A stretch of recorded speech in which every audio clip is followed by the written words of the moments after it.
welcome back to Infinite RP and episode 28 of the Lost City of Vedranis. We are so happy to see you. It's been a few weeks, but we're back for another exciting episode. And we have the full original cast with us today. We have Isla back with us. Finally, we're so happy to have you back. Let's just go around and see what the cast has been up to. We've got like a weird thing going on here, so I guess it would be like left to right in the just choose someone. Just name check. All right, name. Justin, how's your? Not me. How have you been? Just kidding. Hey. Hi everyone, I'm Dr. Imbo, he, him, or they, them, and I play Marcoris Deg, Warlock of the Undying, and just your basic Eberron business himbo boy. And I also play his personal assistant, Jaraxius, Devourer of Hope, a tiny little imp. And I'm super happy to be here. I love these folks, and I'm super glad Isla's back because I love her very much. So that's that. And I'm doing pretty good. How are you, Cole? I'm doing pretty good as well. Okay. You know, life. All things considered. All things considered, you know, life is happening. Right. I've been role playing on Wild RP a lot. Mm-hmm. Like a lot. Mm-hmm. Those cowboys have it good compared to us. Yeah, they do. They just live a fantasy life, really. They can carry around 4 cans of corned beef in one pocket. Corned beef. Sorry. Sorry. That's my Irish character that people like loved him saying corned beef and would make it was more Oliver that would make him say corned beef. Anyway, Anyway, Ray, how have you been? Oh, you know, I've been diddly dandy as always. Hi everybody, I'm Brick and I play Wisp, the Air Genasi Shadow Monk, doing the flips and kicks and beating people with her fists and her really cool shadow staff. So glad to be here. I'm super excited to play and to kind of figure out what the heck has been going on, because there's been a lot going on and we need to talk about it. So I'm excited. Amazing. Derek, how have you been? That's me. Hi. Hello, everybody. I've been good. To answer your question there, Cole, I've been doing the damn thing. I've been really busy working on a slew of things, everything from music to writing to videos, pouring my art and stupidity into things that hopefully make some magic happen. And I've been playing an incredible amount of role play inside of the Wild RP verse, playing as the Chinese Komuval Zhang Wei, as well as with Chuge as of late. Native American RP has been great, as well as the business side of RP has been great with that other character. And trying to put stuff out there as often as I can. I got TikTok recently, and that's been very interesting. Like posting. I was gonna say, how has that been? It's been okay. I posted up a video of my my bachelor party, which was pretty wild. My cousin, who is my best man, was imitating what it would be for a Christian person to have sex before marriage. So he took in a Speedo and then took a Bible and put it inside the Speedo. And then my friend walked behind him with the bell from Game of Thrones saying, "Shame, shame, shame," all the way to the bedroom. It did really well on TikTok. Well, there you go. If anybody wants to check that out. Don't, I guess. Oh, that's awesome, though. And last but certainly not least, Isla, how have you been? We have not had you on the show since episode, I don't know. It's been a minute. Yeah, it's been a minute. Yeah. First of all, can we confirm? Can you hear me? Yes, we can. You can hear me. Yeah, I'm literally to make the muting efficient because it doesn't want to play ball with me. I'm literally just turning my mic on and off as a mute button. So needs must. Yes, hello. Hi there. I was about to say welcome. I don't know what to say. I've not done one of these in a million years. I'm Phoenix Over. Fen, hi, hello. What have I been doing? University and role play, but not on Wild RP. Sorry, folks. That's okay. mean, there are a ton of wonderful RP servers out there. There are absolutely a ton of wonderful RP servers. I'm over on PRC, where I play Vanya, a Russian family leader, and Raven, who no one knows anything about, but she's about. She doesn't say much, unlike me, who doesn't shut up. But yes, that's really it. Not much happening at the moment, apart from music. Lots of music stuff in my life at the moment. You've shared some of your samples. I got them graded as well, actually. Uh-huh. The grades came back. I got a 1-1. That's great. We got. Is that good? Is that like an A in American? It's top grade. It's top grade. Now, admittedly, it's first term, so I think the bar's pretty low. But I've thoroughly been enjoying the making of the music. That's what matters. Well, actually, no, grades matter too, but that's what matters. That's good though. That's awesome. That's super awesome to hear. That's super awesome to hear. Only up from here, I'm going to say. Just only up from here. But yeah, Exactly. but no, it's really nice to be back, and I cannot wait to catch up with everything and realize just how bad at notes I am at taking notes and remembering notes. So this is going to put me to the test. Oh, yeah. I told you the 2-word notes that I have for this session. So what is there anything to go off of? If I'm like as the DM, the pillar of what your note taking should be, it shouldn't be. Just don't follow me. You should pay more mind of how Ray takes notes, because she takes a ton of notes. I am the note keeper. I need to take more notes, absolutely. Or in true me fashion, copy off the nerd that takes all the notes. I got you, and they're color coded too, my friend. What? Oh, yeah. I'm not kidding. I'm not kidding. Right, now you're talking my love language. I'm just saying. Yeah. Okay, color-coded notes? Yep. Yep. Yeah, I'm really organized. I know everything that's in our bag of holding, by the way. Wow, we have a bag of holding. Good. Yeah, we have. I'm carrying. This is why I carry the bag of holding. Okay. Perfect. That's awesome. It's okay. We'll get right into our recap, and everything will be smooth as butter, because I know exactly what happened 3 weeks ago. Anyway, yeah, let's get right into the recap, and then we'll go ahead. What? I don't hear anything from Ray. No, we did. What? Yeah, she went second, Derek. Okay, you recap all Derek. I thought just when I was speaking, I was like, did nobody hear me speak? No, we heard you. No, I'm just deaf, struck blind, and maybe a little stupid. Don't mind me. Go ahead there, Cole. Go ahead there, Cole. I love this because I always almost get into the recap, and Derek always stops me. Because I don't want to get into the reason why, but there was one time where he yelled at me for not watching a certain very, very, very popular anime that we will not speak about because it's going to spark another debate. Maybe one day. One day. The weeb in me is fine. I watch anime, bro, but I have not watched that one. You can't say you watch anime, bro, and not watch that anime, bro. I don't watch anime. Then Do the fucking recap, bro. do you want to DM tonight, Derek?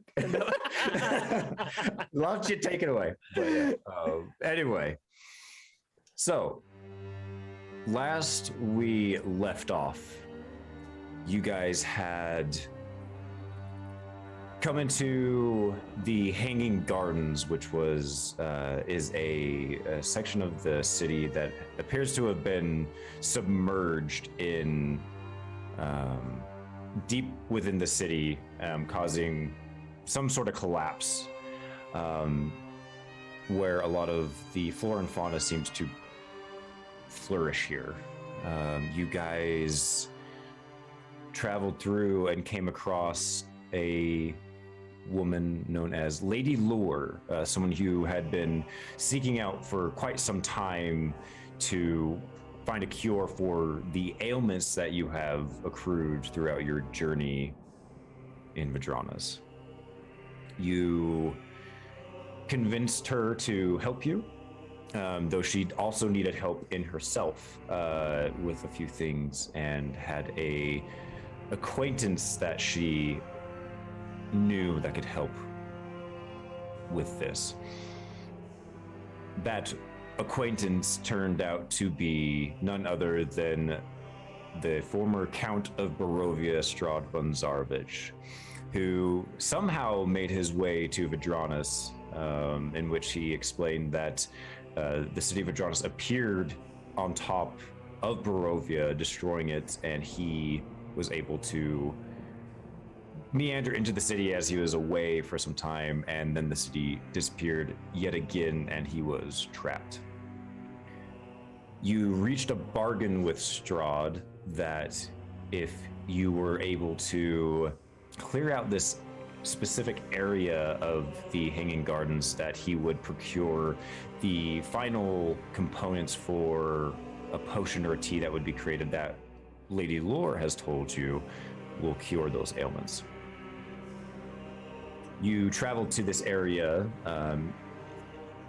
and it was revealed to be a giant pit, as if something had collapsed and struck the earth and buried itself within the ground.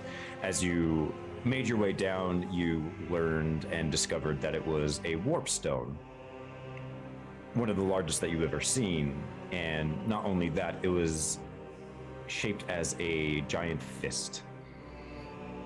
Some creatures came about, and you guys had to fight for your survival while gathering some lore weed.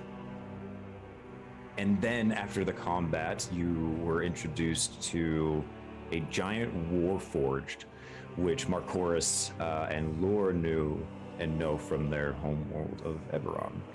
It was revealed that this is a protector of this warpstone, or more so the creation or the being that it belongs to, which was revealed to be Pyaterra, which is the primordial, which you guys have begun to learn so much about. You also learned that it was potentially House Cannith of Eberron, of Corvair, that has something to do with the creation of Pyaterra, or at least her birth and or rebirth. You guys learned that there is a creation forge in this pit that you guys were in, and you went to investigate it. You also learned that there is a bigger creation forge that was used to create Pyaterra, known as the Genesis Forge, something that Marcoris has heard rumor about back in his homeworld, but had never seen, as it is wreathed in conspiracy and rumor and things like that. You were then able to successfully persuade this protector, this warforged, to not harm you, and you guys began to make your way back to Lady Lore's home. And that is where we start tonight. So you are making your way through the Hanging Gardens, going, following Lady Lore. She hops about every which way through this jungle of flora and fauna. You do eventually make it back to the large willow tree that she calls her home. Knock, you, as usual, struggle to meander into this space as it is a very tight squeeze for you. Is there anything you guys want to do currently at this point in time? I mean, Marcoris is going in, but Marcoris has the added issue of permawings, where he has these giant skeletal, nasty ass zombie wings coming out of his back. And so he has to kind of whereas last time he kind of laughed at Knock about it, now he has to sort of wrap those closer to himself to get into this tiny Lady Lore-sized home. So he's eating a little bit of humble pie. But he squeezes on in there and looks around. He says, all right, it's tea time. I'll check my watch. I don't have a watch. It's tea time. Come on. We gotta stop it before Knock turns into a jellyfish or whatever.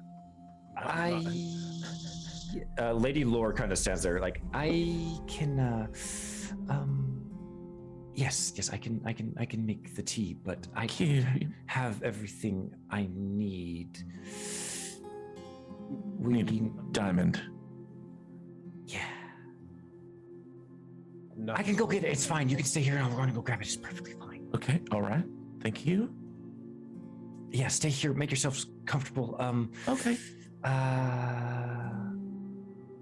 Okay, and she darts off out of the willow tree and disappears into the distance, leaving you guys alone. Yeah. Jerry turns invisible and follows her. Okay. Just he wants because Marcoris wants to know where she's got her diamonds in. You would remember that she has to go to Strahd to get that. Mhm. So And then he just wants to eavesdrop. Yeah. Yeah. Okay. I casually take one of the teas off the wall, uncap it, and just start casually drinking it. No, not that one. I'll give you the runs. Knock. I'm just kidding. I don't know what they do with their tea. She takes the cap back off and starts to drink it again. Knock reaches up and grabs one, uncorks it, and pours it on the ground. I drank one. The one that she goes ahead and brings back better be just as useful. Useless. Well, the one that she's making is supposed to be the most useful. Yes. Oh, These so are just- these these- are useless then. Yes. Well, no, I mean just they might be thirsty. like they might be the foundation for these. We don't want to. Well, rid of them. I'm still thirsty, so I'm going to drink it. Yeah, I'm sure it's fine. Knock contemplates knocking them all off the shelves, but he stops himself. It's grown. And then he's like, but like as he's thinking about it, his tentacles have like a little bit of a mind of its own coming out of his arms. He's like, they're like trying to go after the, go after the jars, but he's like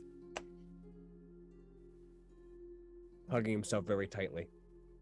Marcoris starts looking through things, just like like he's going through somebody's medicine cabinet. You know, like he's Yeah. look at your house over.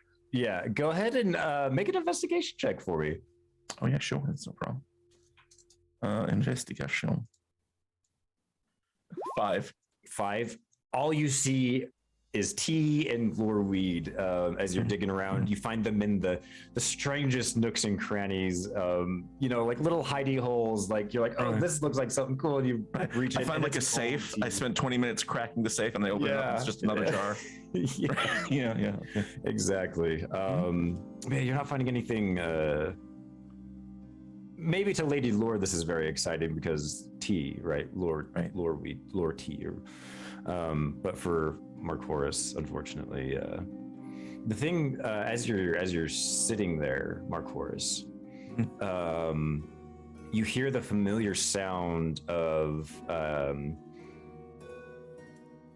a message being received from home base as you kind of see it manifesting out of like just above your head. I reach out my hand to like grab it as soon as it's solid. Like a little faint ember kind of appears around, and then it forms into a scroll, and you grab it. Open up, read it. It says new objective. Investigate House Cannith and Pietera in Vedranis. Report back as necessary. Continue your good work. Positive performance review. He like points at it just and says it out loud to make sure the rest of the group knows he got like positive feedback. Positive performance review. It's nice for me. I like it, and I got praise kink. Your annual review is coming up, so best to make a good impression while you can. Right. What does that do for you? Oh man, I'll tell you what. You mean? Oh, you mean like what do the Like feedback? with with your job? Is it? I mean, who doesn't want to do well at their job, right? You know, I mean, it means that I'm doing what I'm supposed to be doing. I'm still in service to the Order of the Emerald Claw, and. But like, do you strive to be better in some way? Can you rise? Is there a ranking? Well, I mean, yeah, more or less. You know, it's less of like a corporate ladder and more of a refining the divine spark within ourselves, You know what I mean? So kind of like I don't know, it's kind of like you, right? You did a lot of like practice punches and practice kicks and things like that, and apparently you ripped a soul out of your chest and some shit. But the thing is we don't have to do that. We still got the spark inside us. She just nods and like looks at you like she's trying really hard to understand, but just can't understand. I mean, listen, I got a great job, okay? I'm not interested in like a promotion. I don't need to be I don't know, someone in the seat of power or something like that. I'm happy where I am until someone offers me something better. Fair enough. Fair enough. Is there glory in what you do? Oh yeah, heaps of glory. I got glory for days. Insight check. Okay, yeah, go ahead and roll an insight check. I guess for Doc, it would be a contested persuasion or deception. How about just a straight charisma check? Sure. And I'll. I mean, depending on how I'm doing this manually, that's a 20. Okay. A natural 12. Yeah, natural 20. I rolled not using roll 20. I got an 18. Well, I mean, it's so close that like you can tell that he's being honest. Like there's glory, but what glory means to Marcoris might be something different than what it means to Knock, and you're smart enough to put that. Yeah. Right. Yeah, I got glory. I mean, I got this, and he holds up like the performance review. So I'm doing great work. You know? In a piece of paper. I mean, it's like the respect of my elders, right? Like it's like I've earned esteem in their sight. That's worth a lot, right? That's glory, right? Ain't it? I would say yes. Yes. Respect from your elders. Yeah. The people above me in positions of power. Do you get a trophy? I mean, I know a guy retired, he got a gold watch. Kind of like a trophy. But it tells the time. That is not a trophy. Okay. And Knock shakes his belt. Oh, we had a company softball tournament and my team won the softball tournament. And everyone got a little. I look to Knock to see if he understands what softball is. Yeah, Knock is like 180 degrees head like tilted this way. He's just like everyone who played in the tournament got a trophy. Okay, but I still got one. But you keep it on my desk. What type of person plays a softball? Why is the ball not hard? No, it is. Softballs are hard. No, they're not. You just said they were soft. You're lying to me now. It's a check. roll an insight check. Oh my goodness.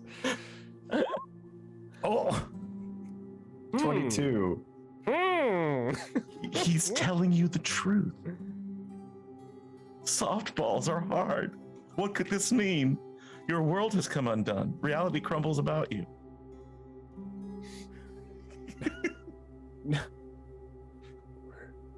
Do you catch the ball of softness? Yeah, but we have to use like a leather glove because it's real hard. It's like this big. So after you won, they gave your entire team trophies. Oh, not only us, but like everybody who played in the tournament, even the ones who came in dead last, we all got participation trophies. Knock stomps on the ground. That is nonsense. Why does everybody get the smallest thing just for being there?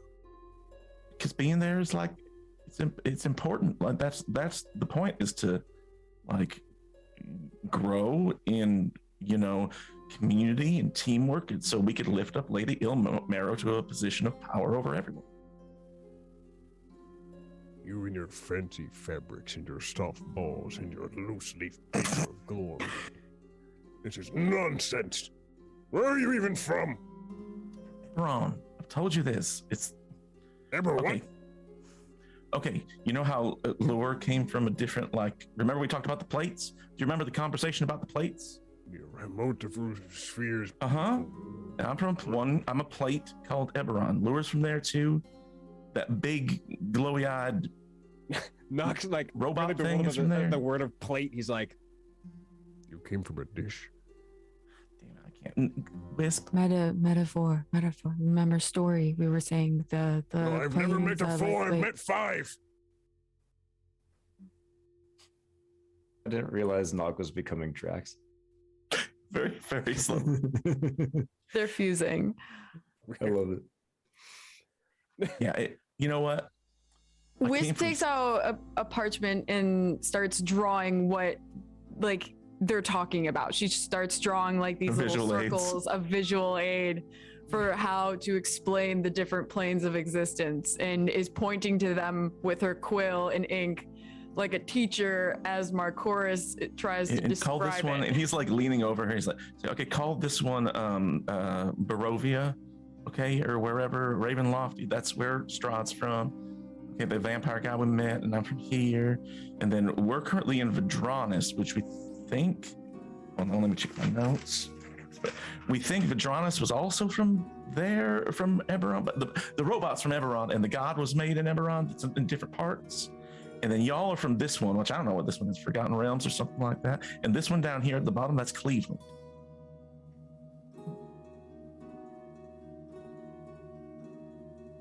Knock grabs the piece of paper away from Wisp and like sits down very slowly, and there's just you're just staring at the paper in silence. Listen, I mean, this is not easy stuff, and so you're doing great.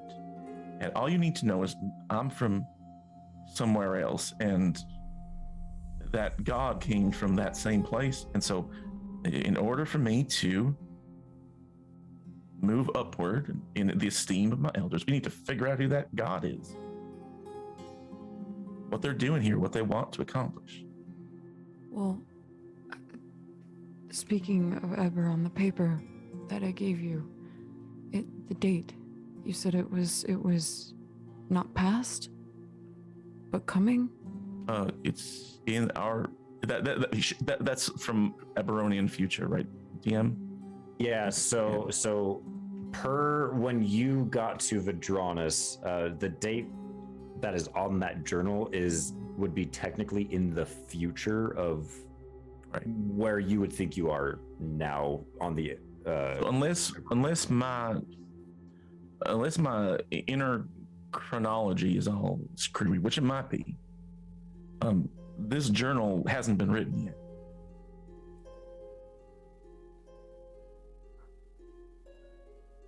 So if you're from another place and Strahd is from another place and we are from another place, Mm-hmm. where does the time go? Backwards or forwards? Now that's a good one. Where? What? Knock is like, he hears the words time and he's like, There's different places and different times. Well, everyone keeps time differently on their plate, and she's like pointing back at the material plane listing in the diagram. So say we tell time in 1, 2, 3 here, and she points to a circle. They could tell maybe go 10, 20, 30 there, and she points to another.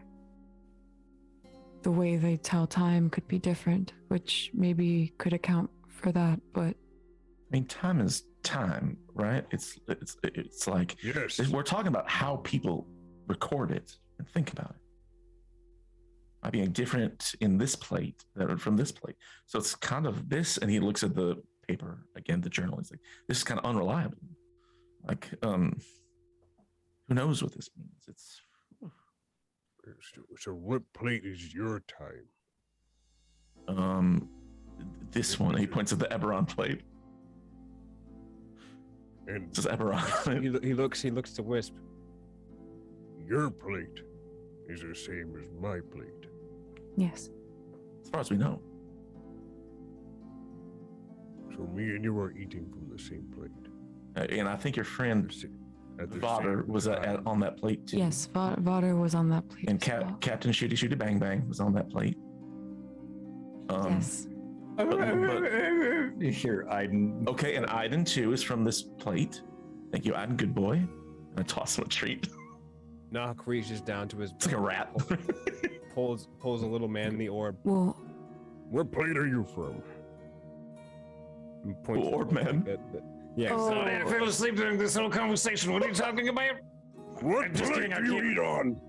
I don't eat. I'm a bloody orb at the moment, aren't I? plane. What plane are you from? The material one, this one. Same as us. Same. Same. Well, we never actually asked Gamora where she was from. Or were her the Legion, what their group thing? Maybe they were from a different plane as well. Maybe. I don't know her that well. Maybe you'll never know. Maybe she's dead. Lady has many secrets. Except for just bossing us around to everything she would do or say. She helped. By the time she shot that big spider. Where You know, I Shot think the about that bird. spider a lot. Oh yeah. I do. Sorry. Why? It's just so nostalgic the way you said it. Yep. I do. Why? The spider. Why? I've never seen anything like it. It was magnificent and off-putting all in the same breath. I felt bad, but I hated them. Are you talking about the little big spider or the big god spider who tried to break into our plane? No, the woman spider, not Okay. the large. Oh, Oh, the lady spider. Okay. lady spider. I mean, the she's a big whole spider. Damn phenomenon. Oh, the When I one mean that big, I mean, came like, through the the god hole one. in. Yeah, That one was coming from another plane altogether. That's true. So wait, the spider, the large one, has its own plate. I think it's some sort of deity or god. And as Deities far as have I a plate? know, gods get their own real big fancy plate. I'm jealous of their china. Well, I mean, maybe you can ascend to godhood. Would you be interested in joining the Order of the Emerald Claw? Wait, you're going to become a god? Fingers crossed. Knock's like, You're just a human. Okay, so technically no. Oh, technically. All right, so What? tell me about this. I'm not participating inside of this conversation. So Okay, I won't well, get on board. I think. What do you mean you're going to become a god?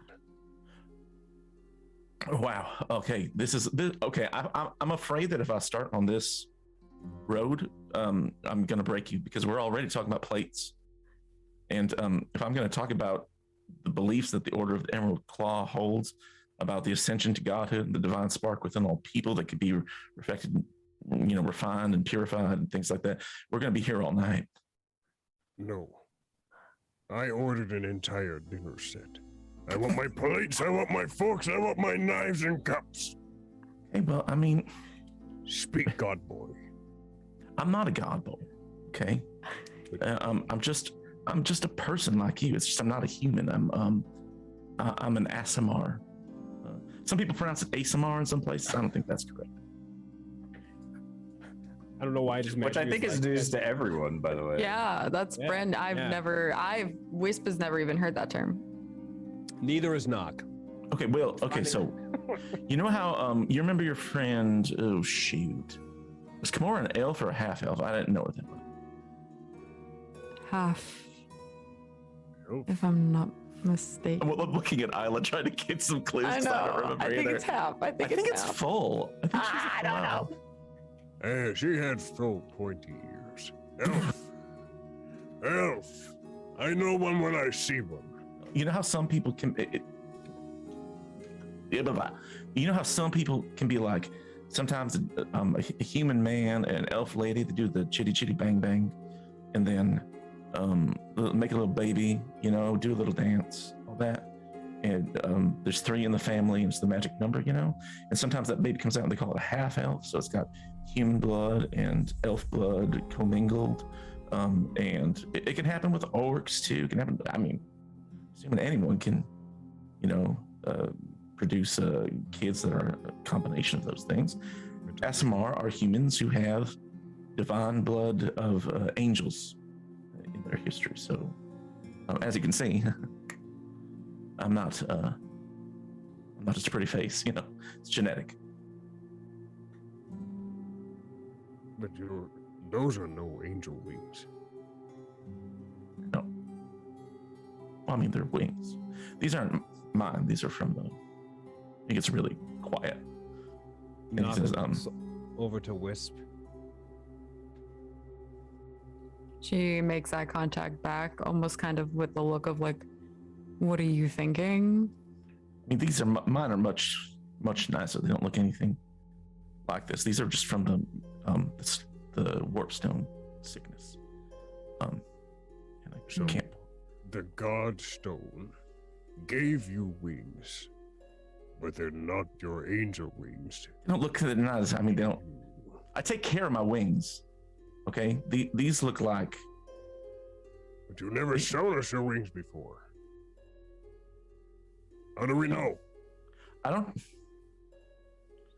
don't take my wings out unless it's somebody I trust very much, and so, or if it's an emergency or something like that. So this is a little embarrassing, and I'm really hoping Laura comes back with that tea because I would like to go back to looking like my sexy self again. As this conversation happening is right at this perfect time, you kind of check back in with Draxius, and he has followed Lore back to the conservatory.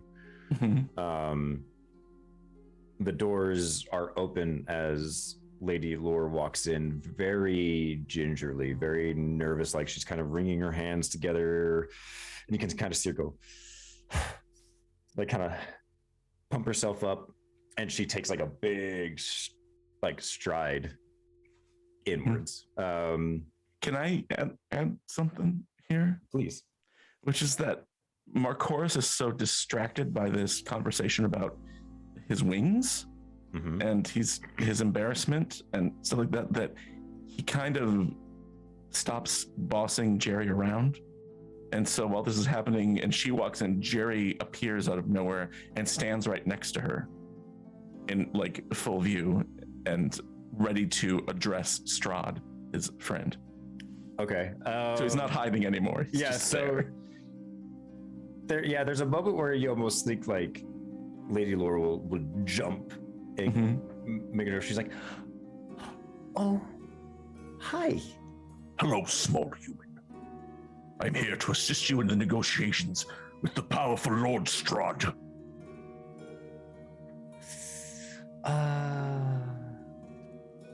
Okay. Yes. Yeah, yeah, that's fine. That's really fine. It's fine, bitty bitty. Sure. Okay.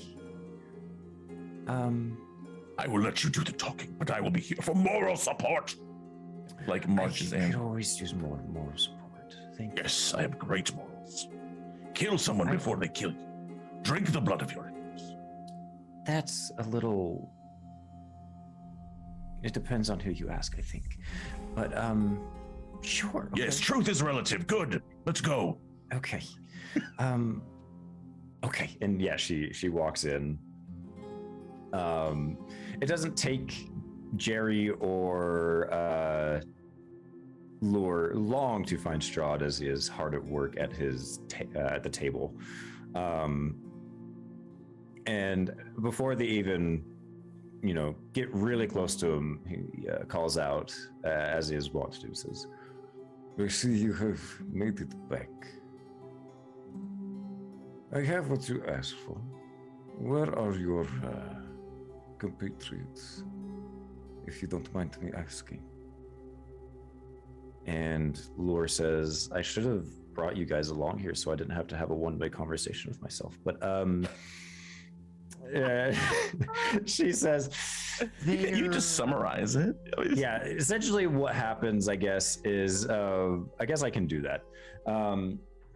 is she does negotiate a little bit more, saying, I can take you to where we need to go, we cleared the area, it's fine, like I'll take you there, or you can go there. She says you can go there and I'll mark it for you on your map.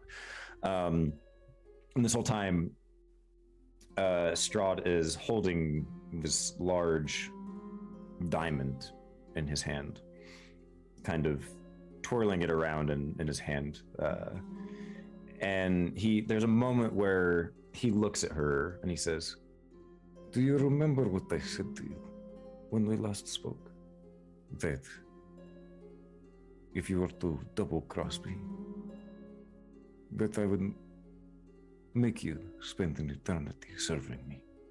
Jerry laughs at this hilariously wonderful flex. Like it brings him joy to hear it.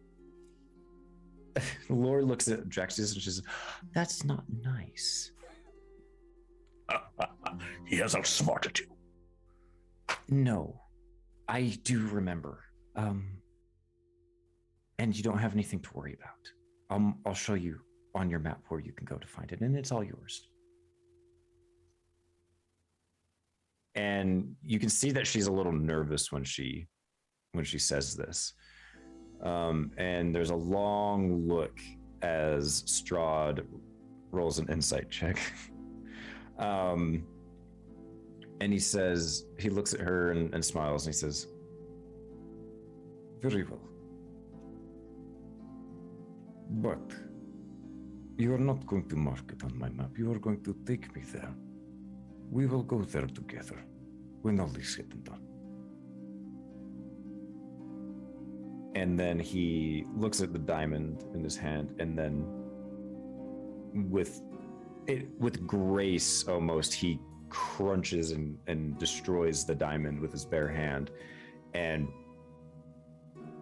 grabs a vial and just kind of lets some of it fall into the vial, corks it, and says, there you are. I will be by very soon.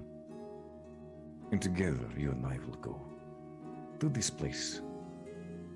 And you will show me everything that you have learned and everything you have done. And she says, sure, yeah, okay.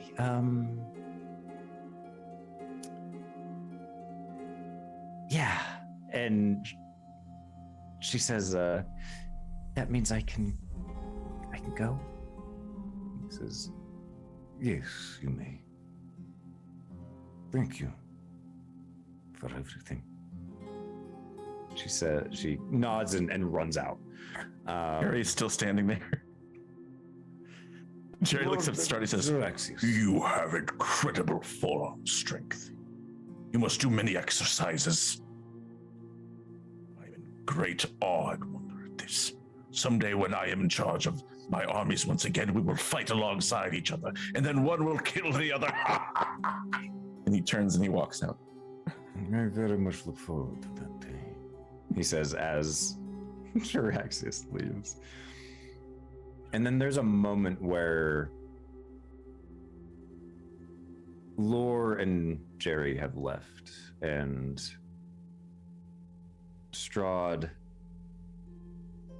stops, thinks for a moment as he looks,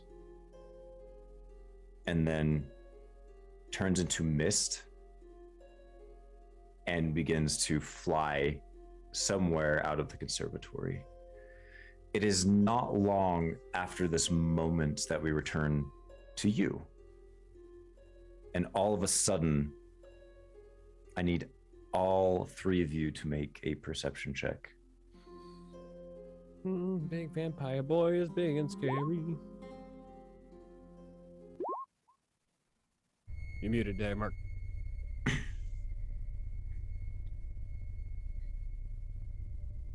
Doc, you muted. I know, I'm just happy that you did so well.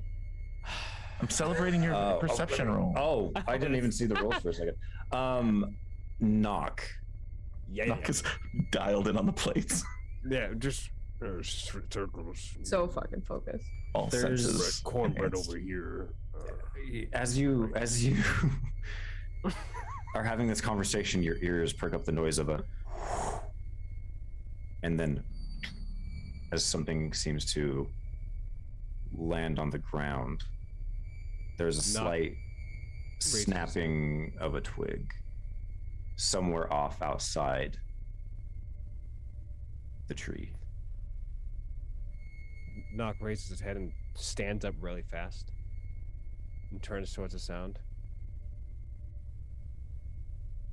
Something's outside. Lots of things are outside, buddy. It's not the tea lady.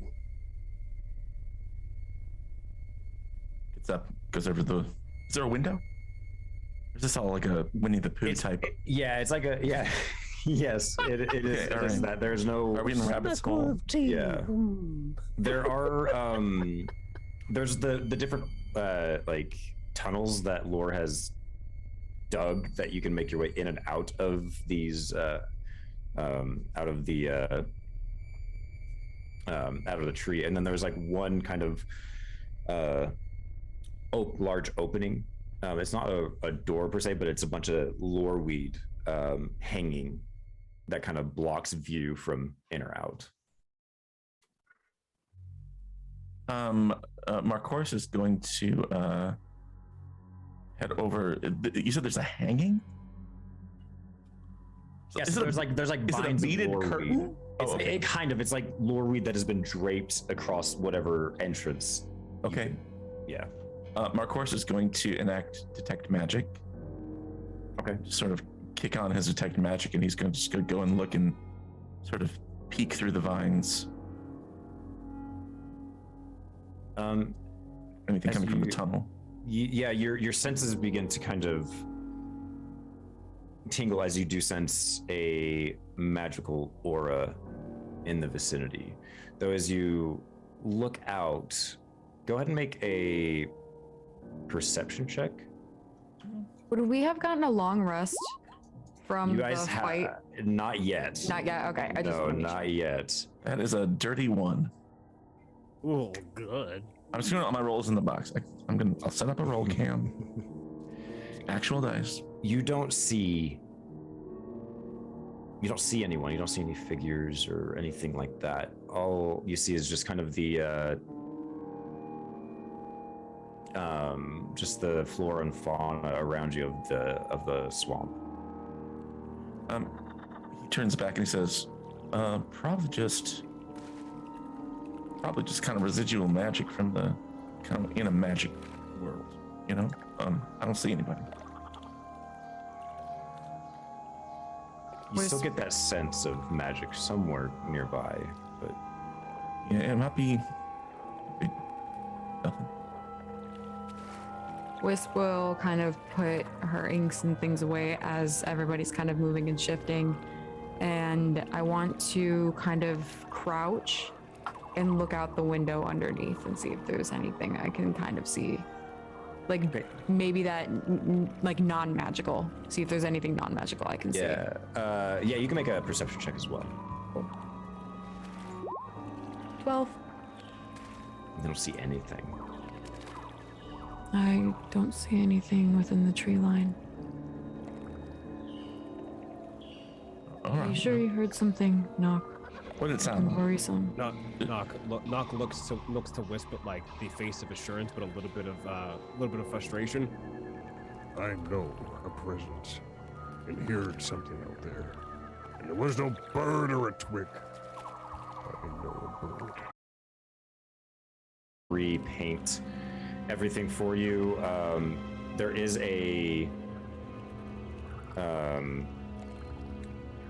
kind of like not a lake, but a lot of standing water just kind of around the tree that kind of encompasses it, and there's only like one pathway like on the terrain that will actually like let you get to like more of the town proper, or not town, but the land proper.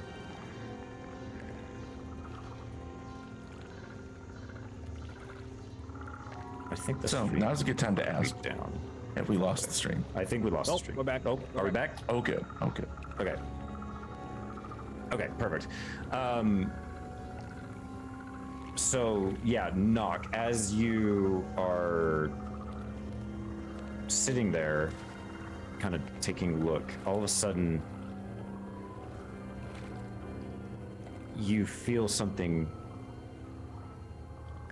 hit the back of, like something very lightly brush up against the back of your neck or back of your head, and you hear a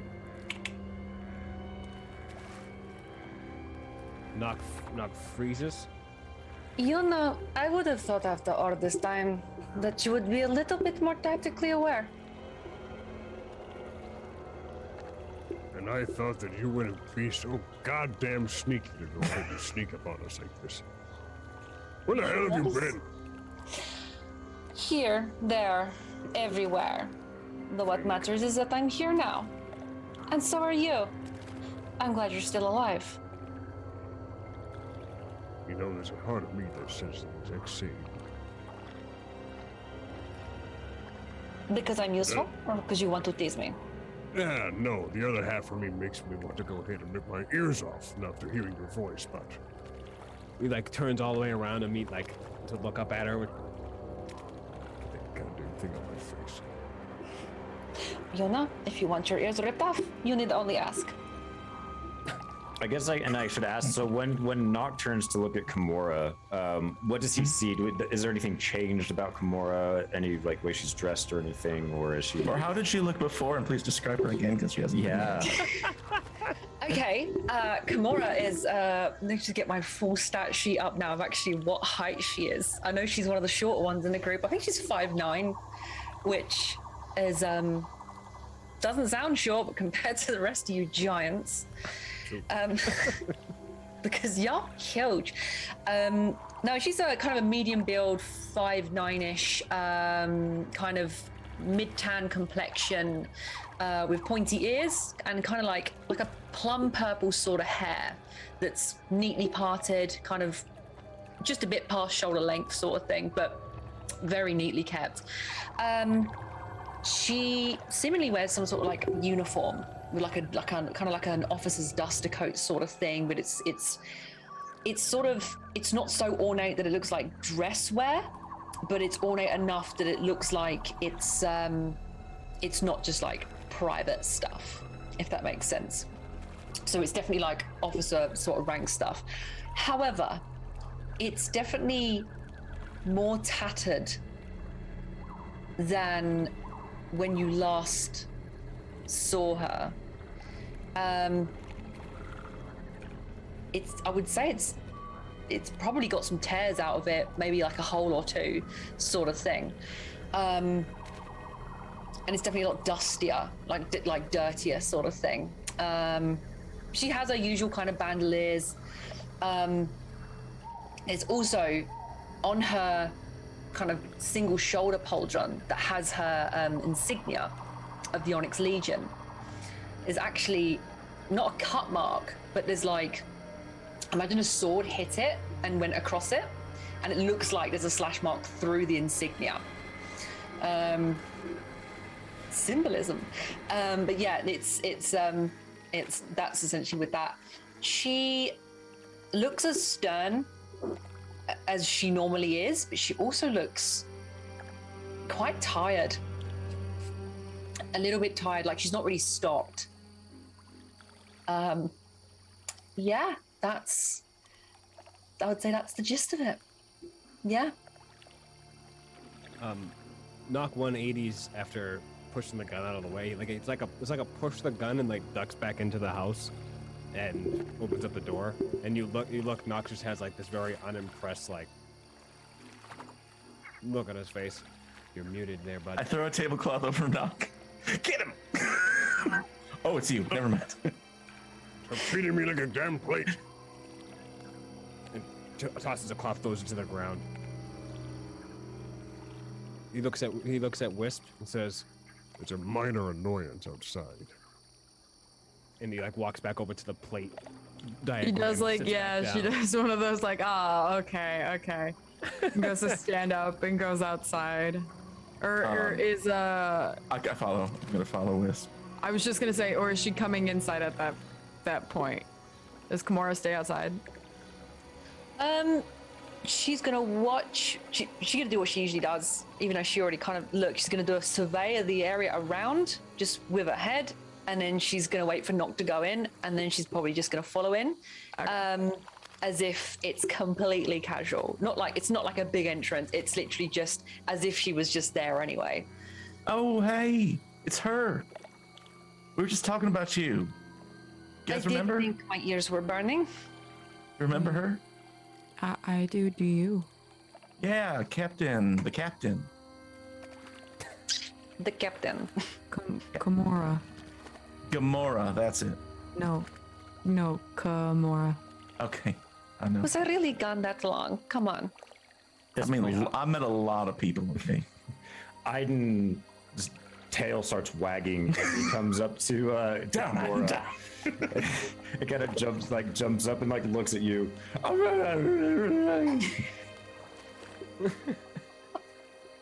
Oh, somebody's happy you're home. Look at that. Remind me very briefly. This all happened before Gamora departed. Right? Uh-huh. Yeah. Just so I got my reaction. It's been a while. You might. He's been a dog a while. He's been a hellhound for Been a while. Been a while. Okay, Been a dog. so Hold my Okay, dog in a pie. I'm gonna pet him. I'm just gonna let it happen. Like, it's good, doggo. We like the doggo. Yeah. It's the hell still doggo. Ivan. the dog- hellhound that used to be a drow who is maybe no longer. We don't know. I'm just gonna go with it. And go and what with all your adventuring? This is still. We We're all are trying to real get close. fixed. Yeah, we're this close. We're actually waiting for her to come back now. Yeah, I mean, The you rest should of the have. materials. Yeah, you And should. And then I unwrap my headdress and show her all the eyes that I have all over the top half of my body. Look at these Not big wait- skeletal wings. Knock Yeah, waves his he's hands. got wings, and then like There's you're walking in, and he's got tentacles. tentacles. It's like the "This is fine" meme, right? Yeah, We're all we just all have our maladies. Knock turns around from his shoulder, looks at her, and says, Not all Do of you- us were on Do vacation. you remember the thing that we found, the big eyeball?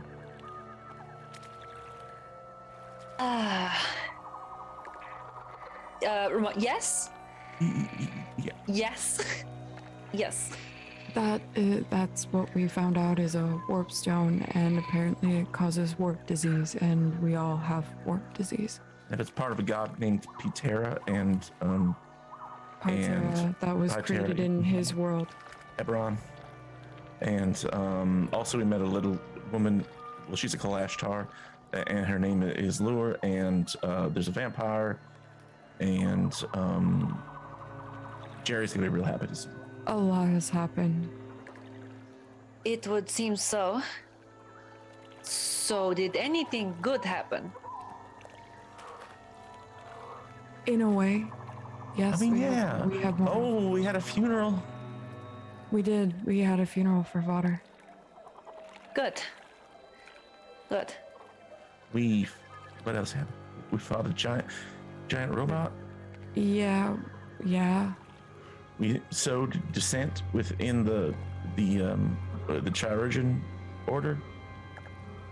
Kyrogen. Yep. So, let me get this straight. Okay. Everybody here has warp disease. You thought a giant robot. Okay. Uh-huh. I'm going to take a look at Nock's belt. Is there anything new there? There is. oh, yeah, Actually, go ahead. no. I think everything that you would have seen beforehand is actually still there. So I still have your tool's fang. You have you do have Rithton's skull.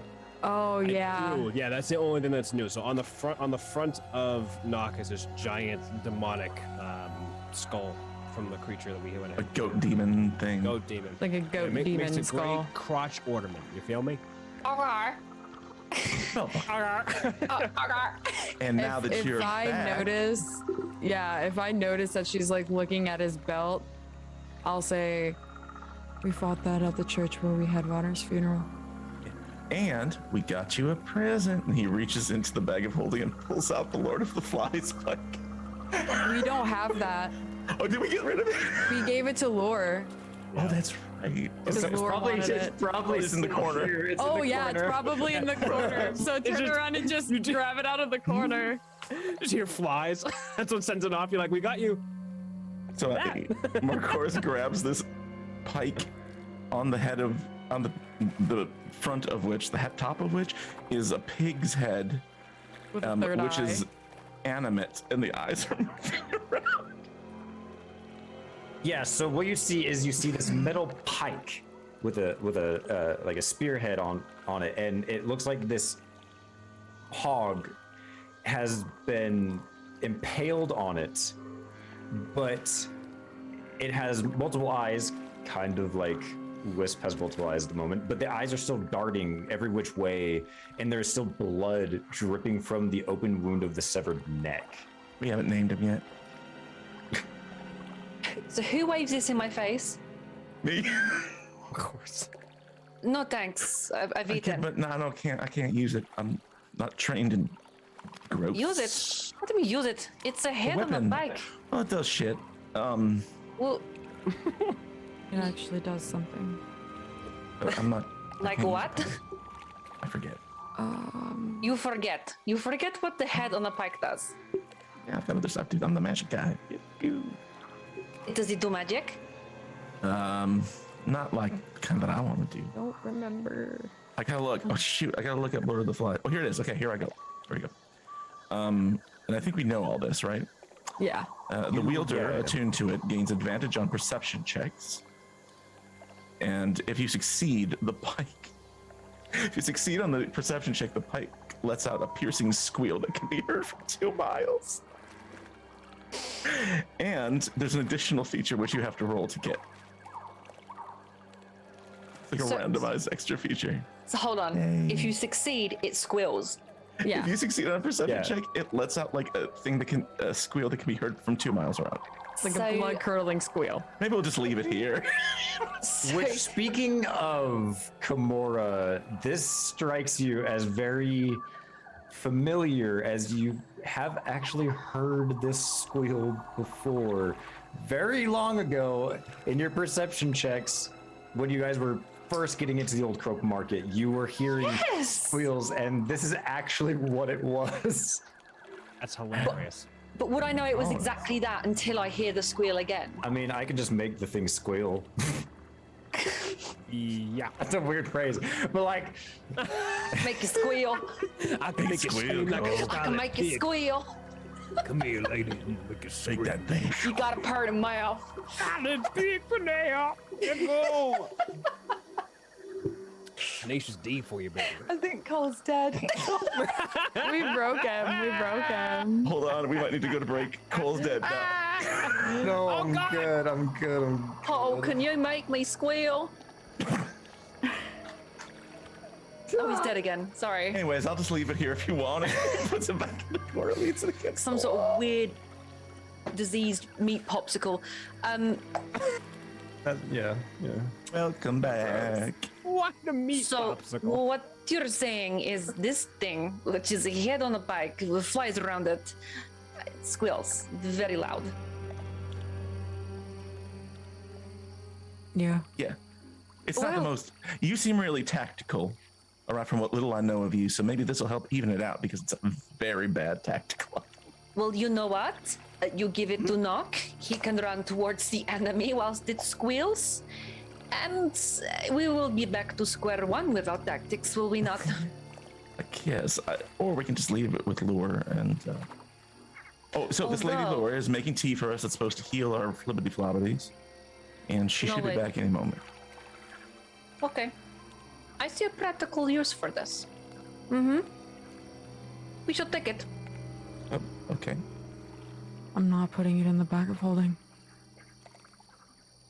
I ain't touching Got food in there. Yeah, we have food in there. And Hey. Trail magic mix. potions. Try and make some weed. So, Knox says, you could throw it inside a lure's pool. It'd scream underwater, can it? No. probably can, but probably I don't know if it'd be able to. I mean, it says, I mean, it could be heard, right? Maybe just big bubbles will pop and then everyone will hear it. Give it some tea. Let's see what happens. Okay, all right, I'm down with that. That's good. I like it. While I'm actually like going through the bag, I'm gonna take out the small jewelry box that we got from Okay. Roderick, and I'm just gonna play it. So Okay. everybody is gonna get immune to fear for 24 hours. It basically casts the calm emotion spell, so everyone's gonna chill out. And we have advantage on wisdom saves, and everyone can roll a d10 plus their character level for temporary HP. Since we're all kind of still feeling shitty. Yeah, and it Oh, takes an 6, hour. right? You have to listen to it for about an hour. Yeah, so I'm just gonna crank it and just like let it play while we're sitting there and chatting. Do you want to Minimum read, bonus. like the flavor text for people? Yeah, give me 1 second. Let me find it. Does it play like a certain tune? Do we get like the Ice Cream Man theme that plays from it or something? It's The Entertainer by Scott Joplin.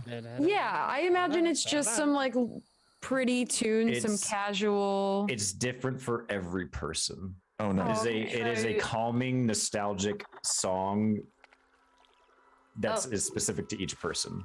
Okay, yeah. So it says how Roderick came into possession of this music box, even he doesn't know. Whether it be from a dream, the city of Vedranis itself, you could spend a lifetime trying to solve the mystery. All that he knows is that it holds the same calming properties that the Sentinel's Rest does, a place he used to frequent long ago. The music box is small but sturdy. The main body of it is dark, warm wood against a maroon, almost maroon in color. The lid is lighter and it is engraved with an intricate floral pattern. The music box played is different to everyone. It's something from their childhood, a dream, something that brings them peace and calm to whoever hears it. You must listen to the music box for 1 hour to gain its benefits. If you do, you'll gain removal of all charmed or fear effect. Only one per listen. It affects every listener the same. Immunity to charmed or fear effects for 24 hours. Advantage on wisdom saving throws. Each listener within a 20-foot radius gains 1d10 plus character level temporary hit points. These effects last for 24 hours and can be used only once per week. So it's been a while. So I'm gonna just play it for everybody because we don't know what's gonna happen. Yes. Perfect. Can I say that my song is "Toxic" by Britney Spears? Yeah. I need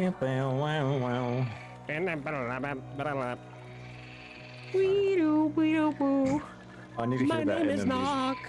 I got a big.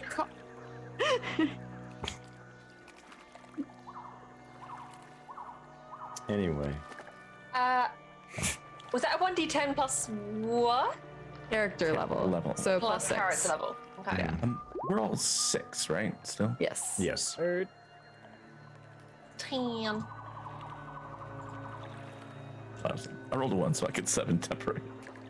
I got a 9. So I got 15. Nice. Okay. So yeah, you guys can all add that as needed, and not long after, Lady Lore does come back, and she's like, I got everything to make oh hi, and she looks at Kimura. Hi there. Captain Kimura Thunderthorn, this is Lady Lure. She is our gracious host and tea mistress, and she will be making us a curative for these ailments. And Lady Lure, this is Captain Kimura. She's a part of our group that we were separated from. Yeah, it's wonderful. It's a pleasure to meet you. And just to describe Lady Lore to you, she is shorter than you. She's about 4 foot 11.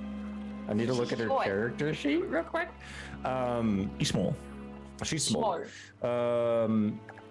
Features and traits, or no, that's it needs under description. Yeah, she's about 4 foot 11, I believe. She's got she's got one blue eye, one brown eye, and she is just draped with this robe that is just covered in loreweed. She has a staff that she carries with her as well.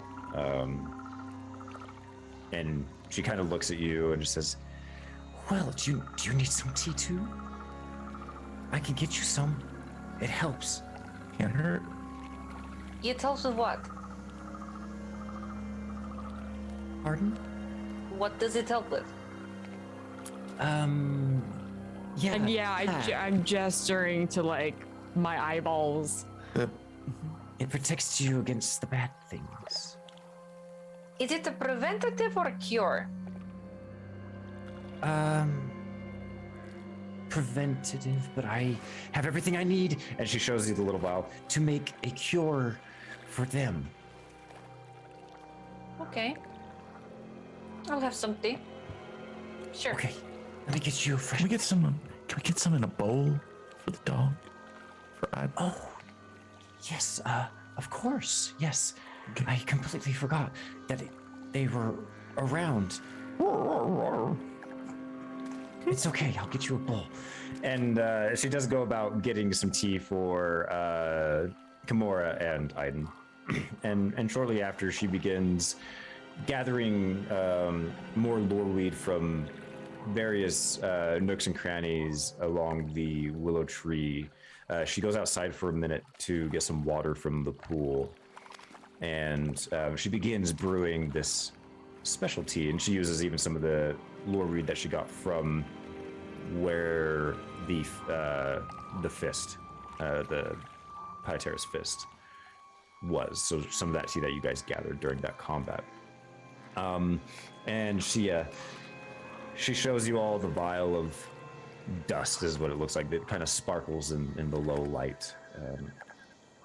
And at about this time, it is getting dark. It is starting to get nightfall. From what you can tell, though, the brackish sun of Vedranis is hidden well within the trees of the Hanging Gardens. But she pours this diamond dust into the tea as well. She's like, this is it needs to seep for a while.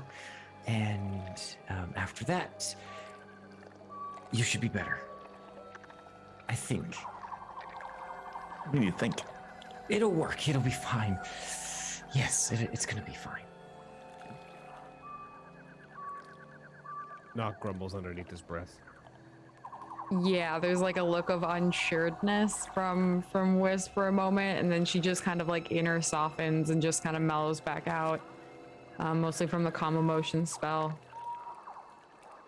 Well, Yeah, there's like worry, but then it's like that was. Oh yeah, that's right. The music box. You're lucky I'm listening to Britney Spears right now. There's a moment where Iden begins kind of lapping up the bowl, and he drinks all of it, and then he starts hitting the bowl, so it kind of flips over, and he just kind of paws it a little bit. Iden, don't make a mess. Don't make a mess. Iden, bed. Does this tea taste better or worse or the same compared to the rest of it that we've been drinking? So the tea that you have now, she hasn't fully brewed the new specialty yet. And as you guys, I guess, as a segue into that, as you are sitting there and waiting, she does begin to pour into some some wooden teacups with some lure weed hanging out of it. Does begin to pour for the three of you. And she offers a cup to the three of you, Wisp, Nock, and Marcoris.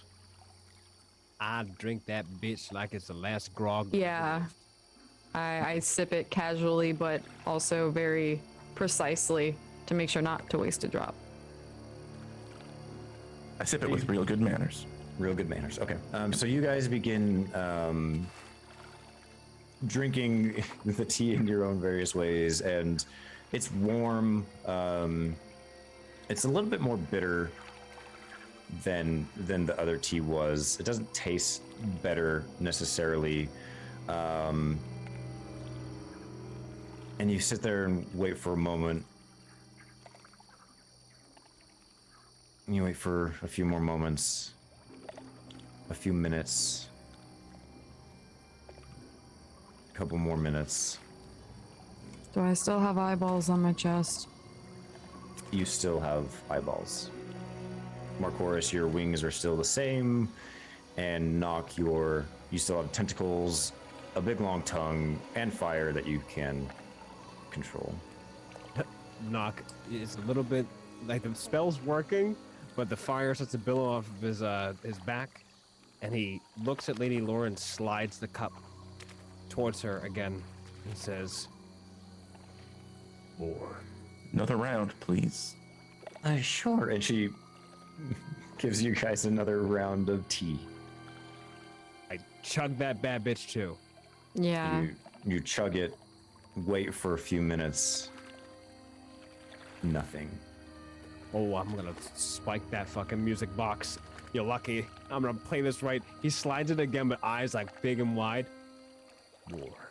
How long, Laura, how long does this usually take to come into effect?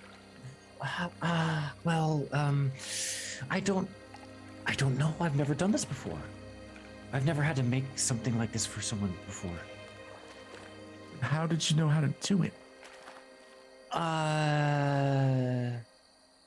Well, a lot of practice, and Biddy kind of showed me some things and told me some things, and I trust Biddy with my life. So Oh yeah, sure. Ask Biddy why it's not working. Music box. okay, yeah, sure. Hey, Biddy, and Kimura, what you see is Lady Lore turn and talk to nothing, and she says, "How long do you think it usually takes for this to work?" Oh, okay. Well, are you sure about that? Of course, leans over to Kimura and says, "Dream spirit." Dream spirit. I mean, if you think so. No, we can't do that. That's not okay. That's not okay. I think it'll be fine. No, she doesn't want that to happen. I don't think. It'll be okay. Remember, I'm her chosen. It's okay. It'll be okay. And she sits up straight and says, it might take some time. Maybe you just need to, it's been a long day. Maybe you just need to sleep. Maybe. Wisp Maybe. just kind of immediately turns around, takes out her pad, and just plants herself on it and tries to force herself to go to sleep. Of course, it's like getting ready for bed, but doing it in the way that a disgruntled teenager clears the dinner table. He's like, bedroll, pillow, and he's like he's stomping Yeah. around. Oh, yeah. And then he like turns to Wisp, but he's like, gotta wait a week before we can use the music box again, right? When she Feels like this one was a dud. yeah, she I'm not sure it's working. doesn't sleep with a pillow. She literally just sleeps on like basically what a yoga mat would be. She normally sleeps on her back, almost coffin style, but you see her like planked, like out of frustration. She's like on her front with her forehead on the front of the mat, and you just see her like nod when you answer the question. And after you say like, you think this one was a dud, she just holds up her thumb, just like, yep. It's good. It's good. I must be really angry to still be feeling it. Yep. Okay. I lie down and start filling out paperwork, breaking pencil tips, having to go again. Nock stands up, and after she mentions sleep, walks over to Kimura, leans down and says, I'm not sure if that gun you have is listening to that box.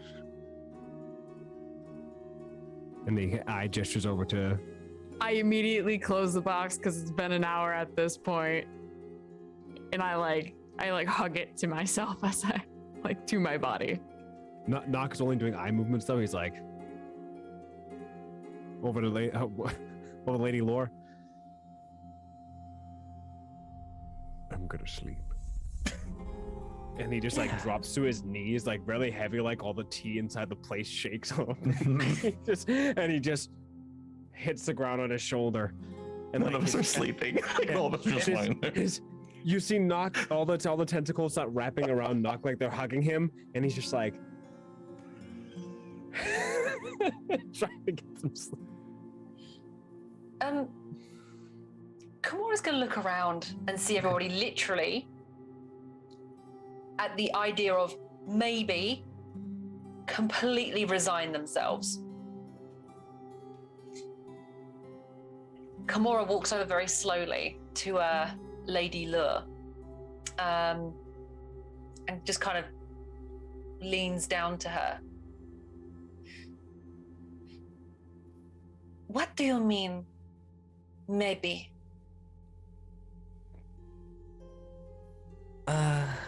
Well, I mean, all things are uncertain, right? No, all things are not uncertain. Not from what I've Logic seen. and fact are certain. All things are certain. It either works or it does not. Your maybe is not a certainty. These people here have experienced a lot of problems, seen a lot of shit, and more stuff I assume when I was gone. And they have resigned to a maybe. You have either proven yourself very much recently, or they are really on their last legs. Either way, I hope to the many gods that you can solve this, because if you cannot, you and your imaginary whatever, we're going to have a problem. Bitty bitty. Betty, Betty. And Do I make myself clear? Yeah, I mean, you know how it goes. You know what people say, maybe. No, Maybe people not. don't say maybe unless they don't know. It'll be okay.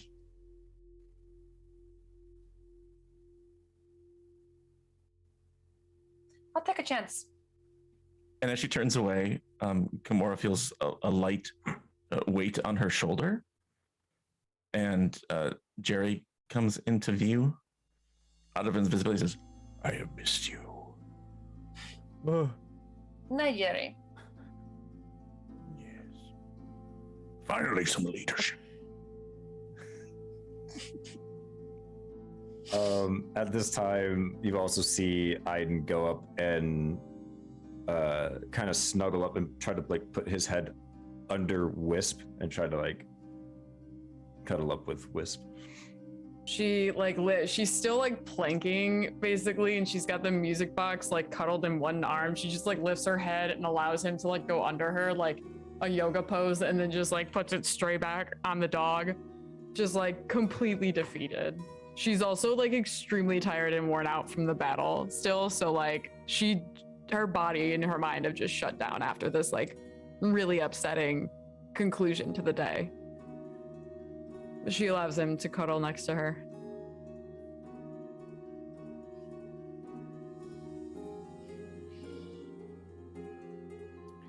I am going to go outside and I'll just be outside. I'm just going to spend some time in the pool. You can "Run an stay. insight check on this." Okay, yeah, go ahead. It strikes Marcoris as weird. Like, I mean, obviously we're pissed at her, but she's been oblivious to that before. Right. 15? Let me have her roll a deception check really quick because I have all her stats. Is she good at deception? Yeah. Not really. She rolled a 4. There's something there. She's telling. It seems like her intent is telling the truth, but there is definitely like some underlying confusion or uncertainty or something along those lines. There is something lingering just beneath the surface, I would say. Marcoris lets her go. Doesn't stop her. But then turns to the rest and he's like, she's being weird. Wisp nods, and under her breath, she says, "Ever since we got to the pit." Yeah. I should have landed on her when I jumped down. We should have left her in the pit. We should set up a watch. She turns and flips on her back. I'll take first watch. Jerry will take mine. Of course, goes to sleep. I'll take third.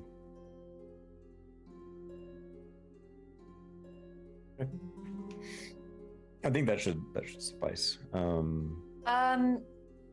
Kimura seeing, because there's 4 watches of a night, right? It depends how long of a watch you take. If each of you take 3, like 2.5, you'll probably be fine. But obviously, I can She doesn't trance. sleep. Yeah, you So- you only need 4 hours. I will take a slot if it means letting someone else sleep. So whoever volunteers for third, I think I would overall, right? That's a big nap from my ass. Consider it done. I think Jerry stays up with Kimura whenever she's up and is like recounting all of the things that happened to them in tactical detail. Like tactical military detail with like terminology. Yeah, it's familiar to her. Is there during each of your watches, whoever is taking one, is there anything you would like to do? Anything going on? I mean, of course, before he's asleep, does his paperwork, diligently. During my... Does Lady Lore go off to like a separate room? She said she was going outside, but like, does she come back in and like go to a separate room at all? Is she just outside? Like, where does she end up going? She goes outside, and for your watch, she does not return. Can I see her at the pool? Or is that not in my view? No, because the pool's like out in like the back area, so you'd have to go out of the tree and like around. I will go out and, but because I'm not resting yet, I'll cast Pass Without a Trace on myself. And I'm also gonna cast Darkness around myself. Okay. Or actually, no, I don't have to cast Darkness because I get Darkness from my staff. So I'm gonna cast Pass Without a Trace and kind of clutch my staff really close. And I want to sneak around so that I can see where she's at the pool, but see if she's talking to Bitty Bitty. I want to see if I can hear her discussing anything. Okay. Yeah, and you go back, and she is in the pool, kind of, soaking. I guess she's kind of sitting in there, and she's got her head laid back, but she does seem to be talking. I'll sit and wait for about an hour of my watch. Nothing? Make a perception check.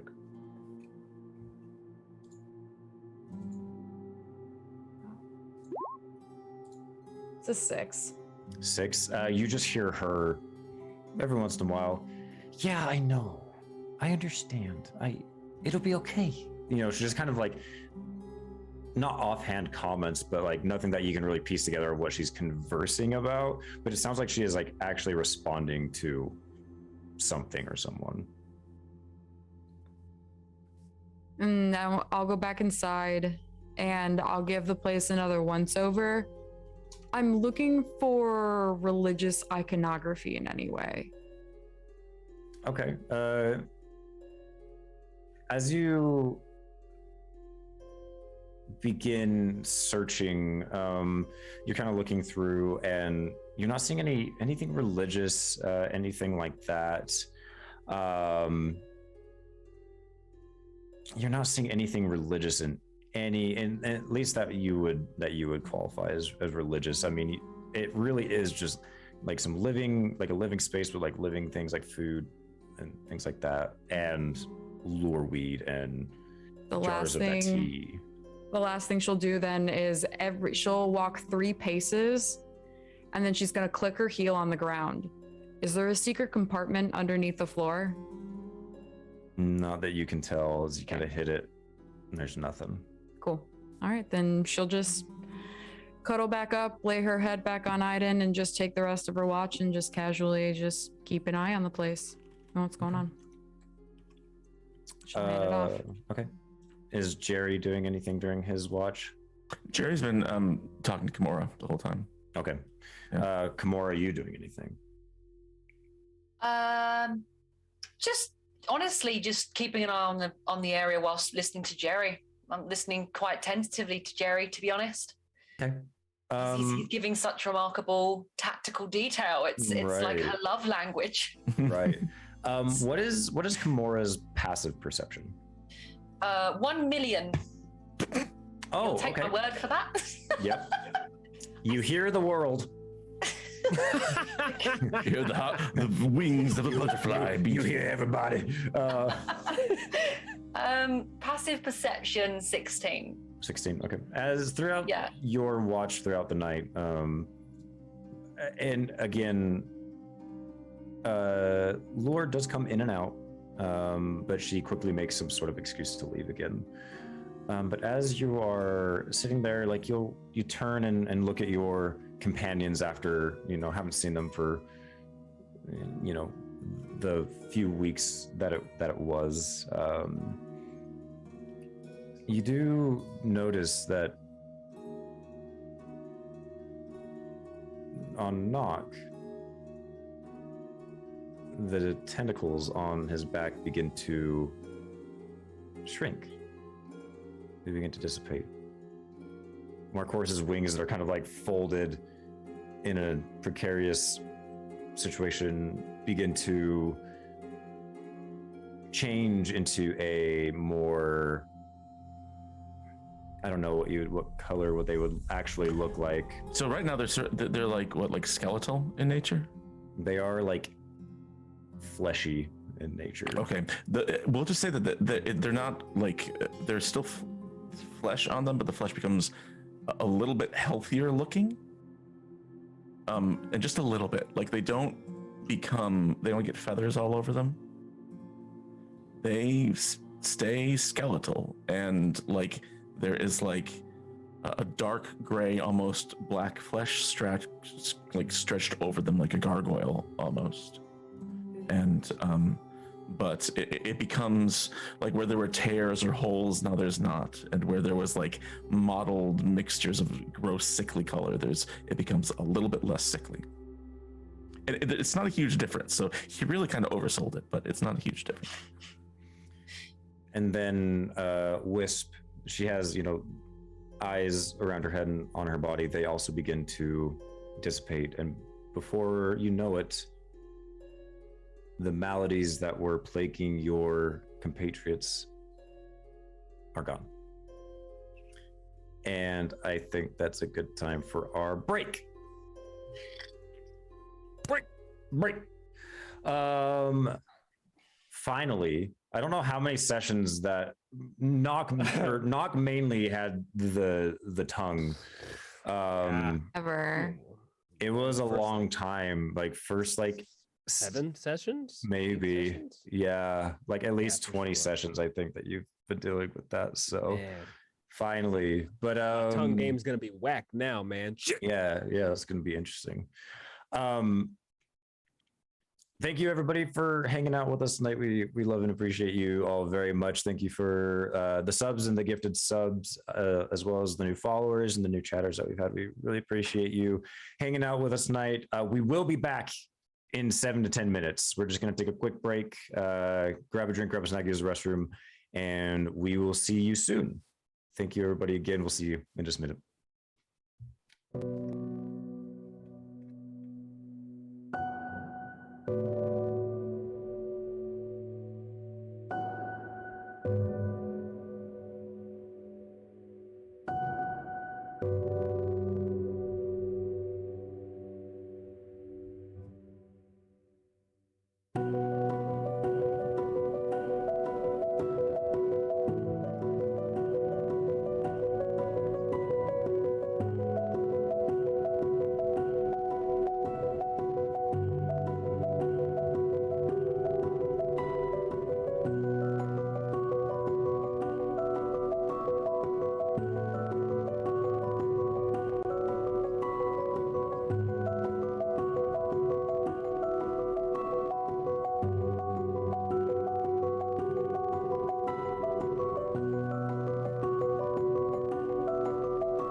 And welcome back. Does it the cast is trying to make me laugh with a variety of sherbet and sorbet flavors, which I am not falling for at all. During the break, we recast Knock because Bash did 5 subs. Yeah, if something So happens, Derek's off the show. if something happens, That was nice. Caspian Kingsley has entered the chat. Anyway, so you all wake up from your rest feeling about the same. You're refreshed. You feel good, though the kind of the present dread is still there. And it takes Wisp, Knock, and Marcourse. It takes you a few minutes of realizing that those maladies are gone. Wisp, you notice that it doesn't feel like people are watching you. You can't see behind you anymore unless you turn. Knock, these tentacles that are like had given you so much strife for about a day are gone. Though so is the blue flame and your long tongue. Marcourse, your wings are. Marcourse stands up and he has his wings out, and he's like, I think to anybody else they look the same. But he sees me, he's like, oh, thank God. And he just sort of does this little like shoulder roll, and they retract back into his body. And he's like, oh my gosh, like Christmas, y'all. It's like, oh, this is so good. Yeah. Oh my goodness. Knock, say something in Abyssal. Block. Knock tries to like open up his mouth to see if it unfurls, and just his regular tongue comes out. He's like, I can't. Yeah. All right. Sorry, buddy. Back to I square one. can't. Well, I mean, maybe that's a good thing. Maybe the ladies will like it more. Knock tries to squeeze out fire out of his back. Damn it, they took away the good thing. Well, I mean, that's wait. Aiden, where's Aiden? Fire. Where's? Am I laying on a human? So as you kind of look up and look down, like look at where Aiden is, no, still a hellhound. I imagine him like naked though, like he's just all furred out. He's just like, oh, like. Why, Lily? No, just kidding. No, he's still a hellhound. He's still a hellhound. Oh, sorry, I turn to him and I like grab him by the face very gently to like move him to look at me, and I'm gonna be like, can you try to shift back? Because he shifted into that to begin with. Yes, right? He did. Yeah, I'm gonna ask him to shift back. He kind of sits there and kind of sits upright, puts his paws down kind of on the ground, and you can kind of see his body tense up, and there's like a little bit of you can hear like some effort, like like a little growl comes out of his mouth, and there's a moment where the fur on his back starts to kind of be brought up, and then there's just a little bit of smoke coming out of his nose, and he kind of sighs, and then he tries it again, and he lets out a dog fart, and then God, this cave smells awful. It smells like sulfur. Rotten eggs. Sulfur and loreweed. Well, I know what a cave fart smells like. We're in a tree. we'll figure it out. I promise. Yeah, it's. I mean, you know what? This is like elimination, so it's not probably not warpstone related. Maybe it's something else. Maybe we could just get a holy person to do like a restoration spell on or something, or we could like find someone to do like a polymorph thing. I don't know. We ever thought about the fact that he's too far away from his damn underground knoll? That doesn't have anything to do with it, does it? But the drow live underground, do they not? Yeah, but it's not like they live underground because they turn into hellhounds of the dome. Maybe he's like got like a curse. Like maybe he got bit by a were-hellhound or something. He scratches at his back. I look at his back. Give me an investigation check. Okay. 16. 16. So you kind of look at him and give him kind of a look over, and obviously he's got the black, like sulfur black fur, and there's bits of red fur, and you can see like some you can see like the flesh underneath that's kind of burned, like almost like this like glow. But around his back, where you notice he's been scratching, there is almost like a lighter color of fur. It's not quite brown, but it's like a little bit lighter, almost like a gray color, and it's almost oddly shaped like a cloak or a cape. Y'all, have you seen this before? Look at this. And I pointed out to everyone, I'm like, do you think he like put on like a magic cloak and can't get it off? I don't know, are you wearing a cloak? Yeah, but you And can't get it nods. off. And he shakes his head and scratches at the cloak again, at his back again. It's just stuck on there.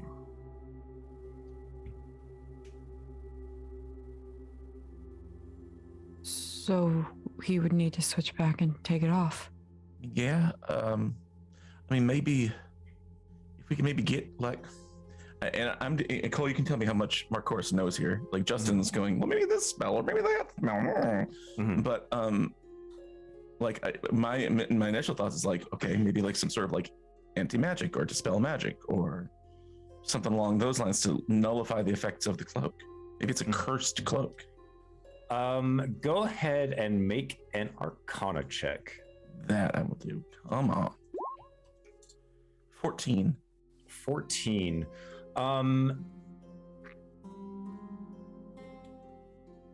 Let's see. You have heard of cursed items before. And you know that a restoration spell or something along those lines don't work. You would need a different type of spell, much more powerful type of spell. Right, but okay, y'all, we need some sort of magic that can get whatever this cloak is that he found and put on. I think it's got a curse on it. So we need like a spell that can remove a curse or break a curse, or but I mean that's not my job. Like that's not the kind of magic I do. You know, I do like kind of like, oop, they were dead, now they're walking around, and shooty bang from my fingers. You know. What would you trade for it?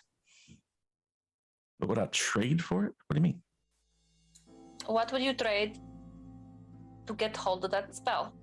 Like a remove curse spell? One powerful enough to remove this curse, yes. I mean, oh, I see what you're thinking. You're thinking it's going to ring the bell. When it's appropriate, maybe. Might be a good idea. But still, I mean, even if creepy what's-his-face shows up with the scroll, I don't think I can cast that spell. That's not usually what we do. We need a cleric, right? Or a paladin or something. No, you Anybody should know the who's- merchant by now. The Midnight Merchant doesn't just have scrolls, he has items that do things as well. Maybe. That's Maybe one idea. we can add an item to him that will nullify the curse until we can find someone to permanently remove it. Like an anti-magic collar or something. I don't know. Yeah. Anti-magic dog collar? What do you mean, name of course? Your little diddly-doodly magic fingers can't go in and make that work? No, I mean, a curse we're not talking about like arcane spell weave type of energy. We're talking about type of energy that comes from a god or something like that. We're talking about religious energy, and I'm not a religious man. So, I mean, you had a cleric once. Should have been more careful. While this conversation is going on, can I go to where Lady Lore procured and made the tea? Is there any left over? I imagine she might have made a lot.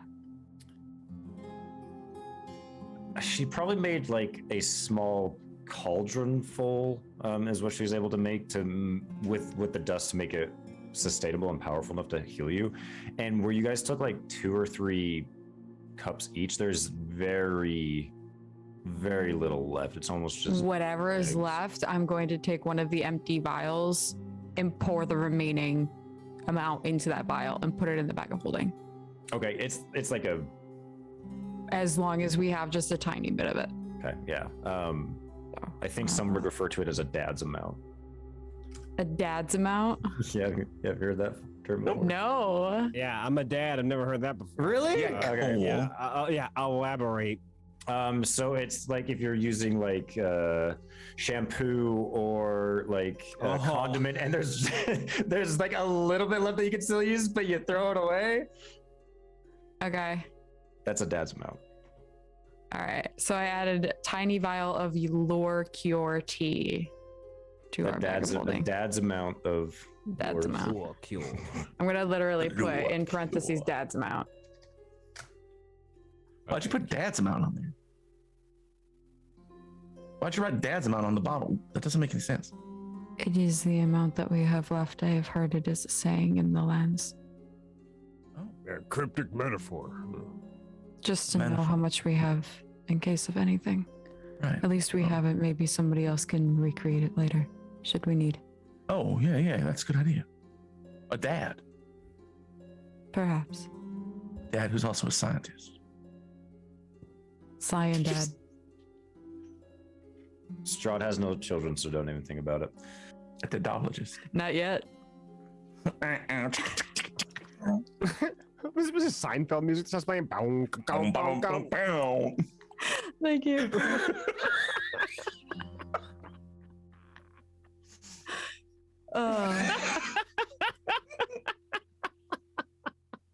I tucked that away in the bag of holding. Ray, I and love started you. to gather my shit together. I love you Not too. yet.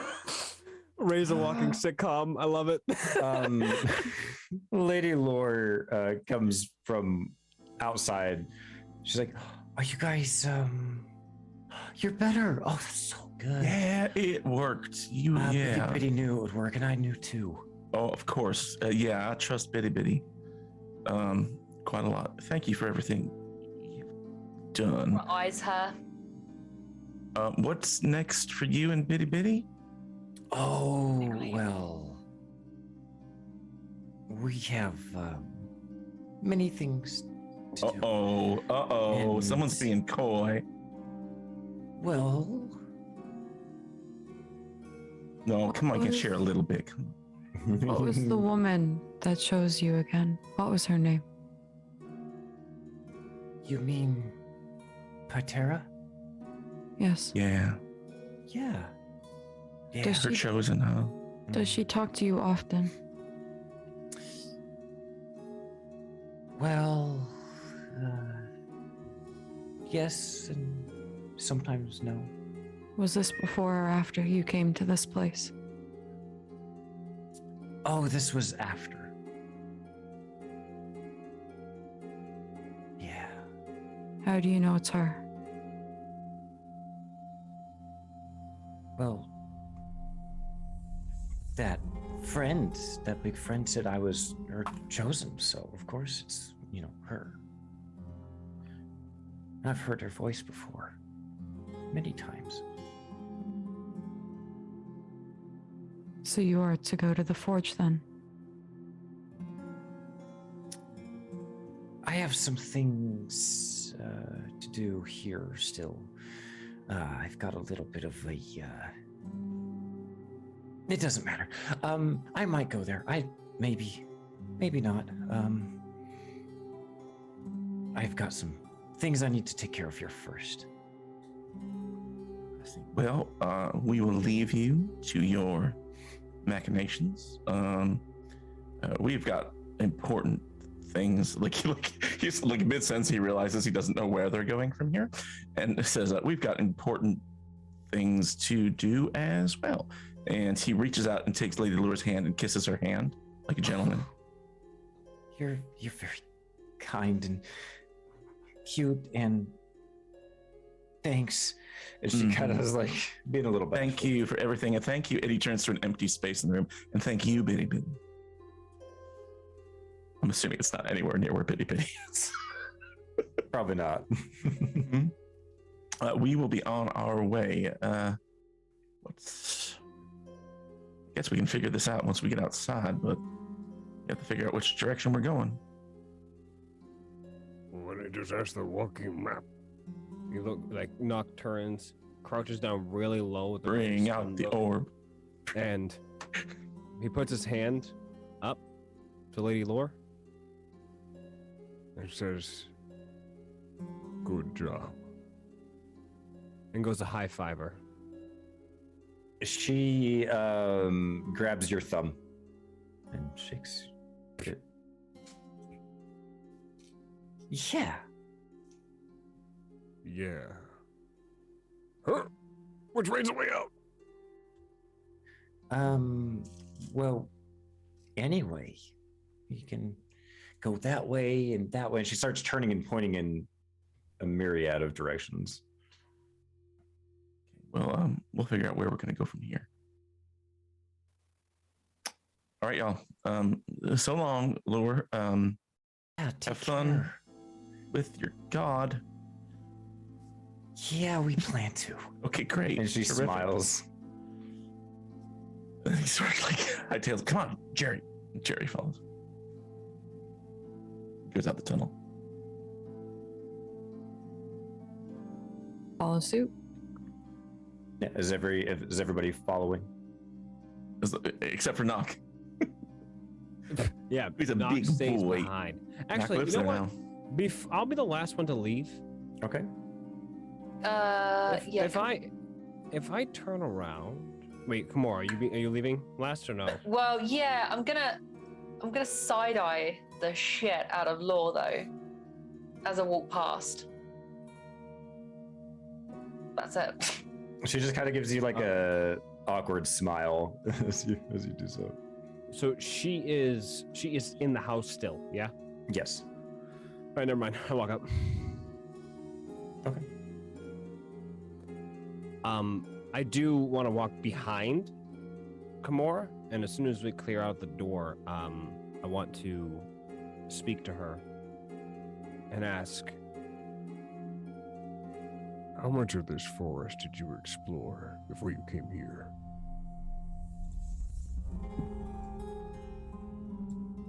Say that again. How much of the forest did you go ahead and explore before you found us? When you're up, it's easier to find what you're looking for. If you can breach the canopy, that does. Not a Did you terrible see- amount of time. Did you see anything northeast from here? Northwest, excuse me. and DM, DM.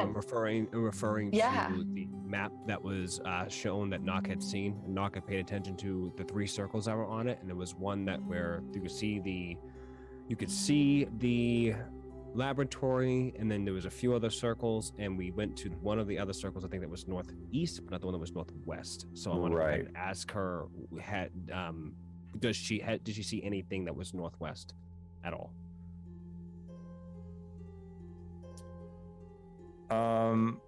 I could answer that for you if you like, Isla.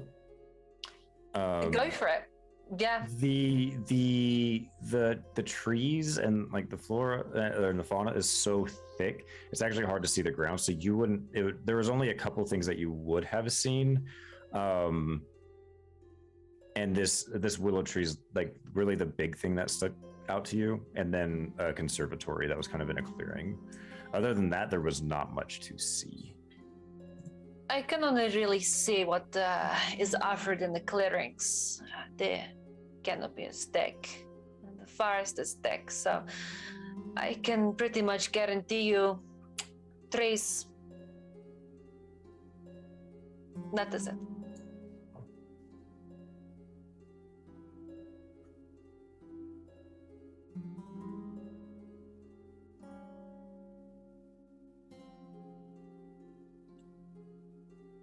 Knock. Thinking. I'm sorry. Repeat that. My whole brain just died. Not just dissociate for a second. Yeah, my whole brain just literally fell asleep. I don't know what happened. Okay, Not Is it up that way. The only reason I saw this place is because there was a clearing. Unless there is a clearing, I cannot see it through. So, unless the answer you're looking for is trees, I do not know.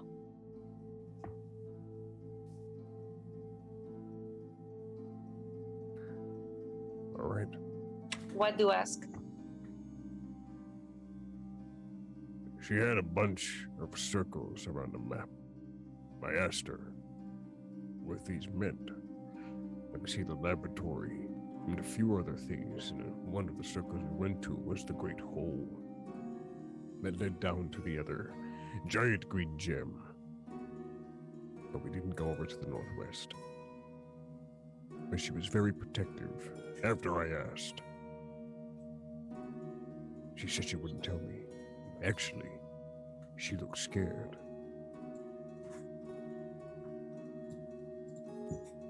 Okay. Given everything that you guys have seen, do you think it is worth seeing it? Knock shrugs. We came all this way to get what we needed, and that was to be cured. We can get the hell out of this forest if need be. I was just curious to see if your eyes were as keen as, you know, an elf. Yes, we have keen eyes, but we cannot literally see through things. If you wish to explore it, then perhaps you convince the rest of these compatriots of ours that it is the best course of action. But if you're doing it purely for glory seeking, I would maybe think twice after the danger that we have experienced. Knock kind of shrugs off the whole, like, you know, looking for glory thing. It's his back starts to tingle a little bit. Nope. We can leave. Well, we have to do something. What? Other than leaving? Well, yes, obviously. Right. Knock walks forward a little bit, scoots up, puts his hands on both of Wisp and Marcoris. You guys remember that map she had on the table next to the pool? Vaguely. Yes. There were 3 circles on it. One was a laboratory, and the other one was where that hole to which we found the giant fist. Right. And then there was one northeast, which you wouldn't talk about. Unless your curiosities are sated, and you don't care to go there, we could leave this forest. But this woman has much to hide. I mean, Lure is obviously trying to bring this Patera thing back, and that's my job right now, is to figure out what the deal is with that. So if you think that unmarked location has something to do with that, I'm down. I think we might need to go talk to our big scary friend then again. He seemed to know Lore a lot. And Who's Strahd? yes. Just got a crush on him. No. When we were talking to him, he was bartering with Lore, with what we found, what she knew how to find. I guarantee he either knows of other locations, maybe he knows what's at that spot. Maybe he found it first and then she found it and then found the other one, but he knows of this stone. He's looking for it as well. How do you think he feels about this Patera thing? I don't think he knows what it is. I think he just, like the others in the Kyrogen, maybe they just want it for power. Maybe. Maybe we just go pick his brain, see what he knows. But His wife is still at the asylum. Maybe he knows more even about that. It wouldn't hurt to ask him before we leave the forest, or head that way. What do you say, Cap? You want to meet a very powerful vampire lord from a different dimension? Sorry, who are you referring to? You need to catch me up on this. We are talking about Lord Strahd von Zarovich of Ravenloft. He is a powerful vampire and warlord. She takes out the diagram and points to the circle, the plate. Yeah, he's belonging from the plate where they suck people's blood. Yeah, but no. Well, yeah, but no. I mean, they suck people's blood in lots of different plates. But No, they don't. That plate. I know. I studied it. yeah, that Damn, one they're great at it. Cora's heard of vampires, right? Or sort of vampires, yes. Yeah. So hold on. You say he is a powerful vampire. Yeah, especially in the plane where he's from. And that plane is. Ravenloft, I think, is the name that most people use for it. So you're friends with a powerful vampire lord from another plane. Hey, friends. No, but I have a respectful acquaintance with. And Jerry's friends with him. Jerry and he get along disturbingly well. This guy, he is no joke, and but is also kind of like has that kind of like he has that kind of power and leadership ability that makes you kind of quake in your boots and kind of like, you know, maybe leave you in a puddle. You know what I mean? You would like him. I don't like many people, Wes. So Hmm. that is a tall claim. Well, I guess you gotta find out for yourself. Make it. Though, Jerry, Yes, would I like this man? this man rules with an iron fist. He is death and fear walking. He is a powerful commander, and we should align ourselves with him so we can take part when he rises to glory once again. Jerry, are you saying you wish to ride on the coattails of a powerful commander? If that restores me to my position of power, then yes. Sounds like bootlicking, Jerry. It's not bootlicking, it's yourself. strategic alignment. And of course. We'll see how you act when we see him again. You are teasing me. Perhaps. Once a What if I am? commander of armies. Okay. You have piqued my interest. All right, back to the greenhouse. Okay. So you guys begin making your way back to the residence of the former Count of Barovia, Strahd von Zarovich. You guys have been there. You guys know how to get there. I'm not going to ask for a roll or anything like that. As you approach, what you see is in a relatively decent-sized clearing, you see a glass conservatory filled to the brim with plant life that would blot out any light from actually getting into more the center. As you all approach, the doors are closed. Marcoris walks up and knocks on the door. You just knock. He knocks. Hello, your lordship. Hello? You hear the latch kind of go, and it opens slightly. Pardon me, can we come in? It's Marcoris Dag and Duraxius, Devourer of Hope, and Wisp, and Nock of the Kunakalathi clan, and Captain Kimura Thunderthorn, our friend who you haven't met yet.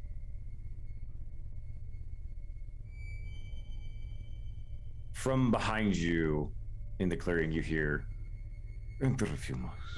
Okay, all right. There he is. Okay. Howdy.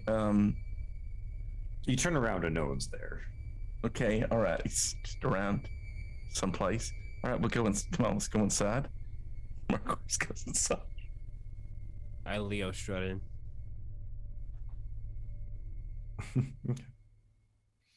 You make your way through the large conservatory, passing past tables and stands with the various plant life. Some of them tried to snap at you as they're, and some of them are animated and alive as you walk past. And this time you don't walk as far into the conservatory. You actually see him down one of these kind of long aisles, and he's looking over a seems to be a plant. You can hear like the clipping as he's maybe looks like he's pruning something. He's being very delicate with the plant, and he without looking up he says, "Welcome back. You said you have a new compatriot with you." Yes, allow us to introduce Captain Kimura Thunderthorn of, I'll let her introduce herself. She's very capable of doing that. She is a member of our group that we were separated from for a time, and come back to introduce you and maybe have a quick chat as well. It sounds like the introduction's already done for me. Yes, Captain Kimura Thunderthorn. At your whatever pleasure. Well, it is a pleasure to make your acquaintance. What would you like to chat about? I'm very busy. I am close to a breakthrough. I do not have much time. Well, we've concluded our business with Lore. So we thought that maybe we could share some information about exactly what she's up to in this, this sort of being that she's looking to resurrect. Does that ring any bells? He looks at you, like side-eyes you and smirks. He's like, I am aware. What's your take on that? I mean, is this a Patera good news? Bad news? Tool to be used? Something to be afraid of? Most moves when it comes to Lady Lore is not very good news. She is nosy, abrasive. She doesn't care for many things other than her plants and herself. And her bitty bitty? Ah, yes, and her bitty bitty.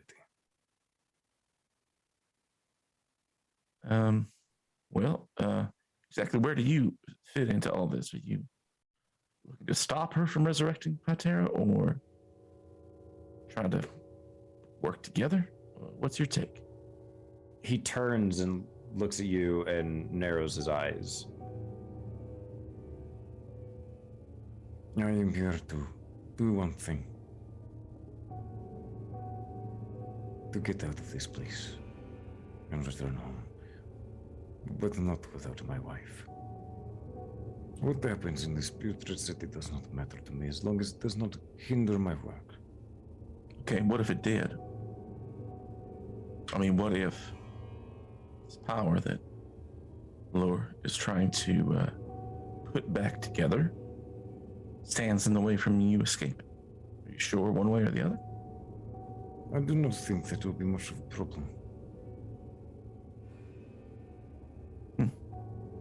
She and I have an agreement, you could say. And he kind of brings up his hand and looks at his hand and kind of curls it. You can see his like long clawed-like fingernails as he kind of flexes his hand a little bit. I see. Well, one other thing is, she had some locations marked in the swamp. Isn't that right? Wisp? Knock? Something it's to all the around. northwest.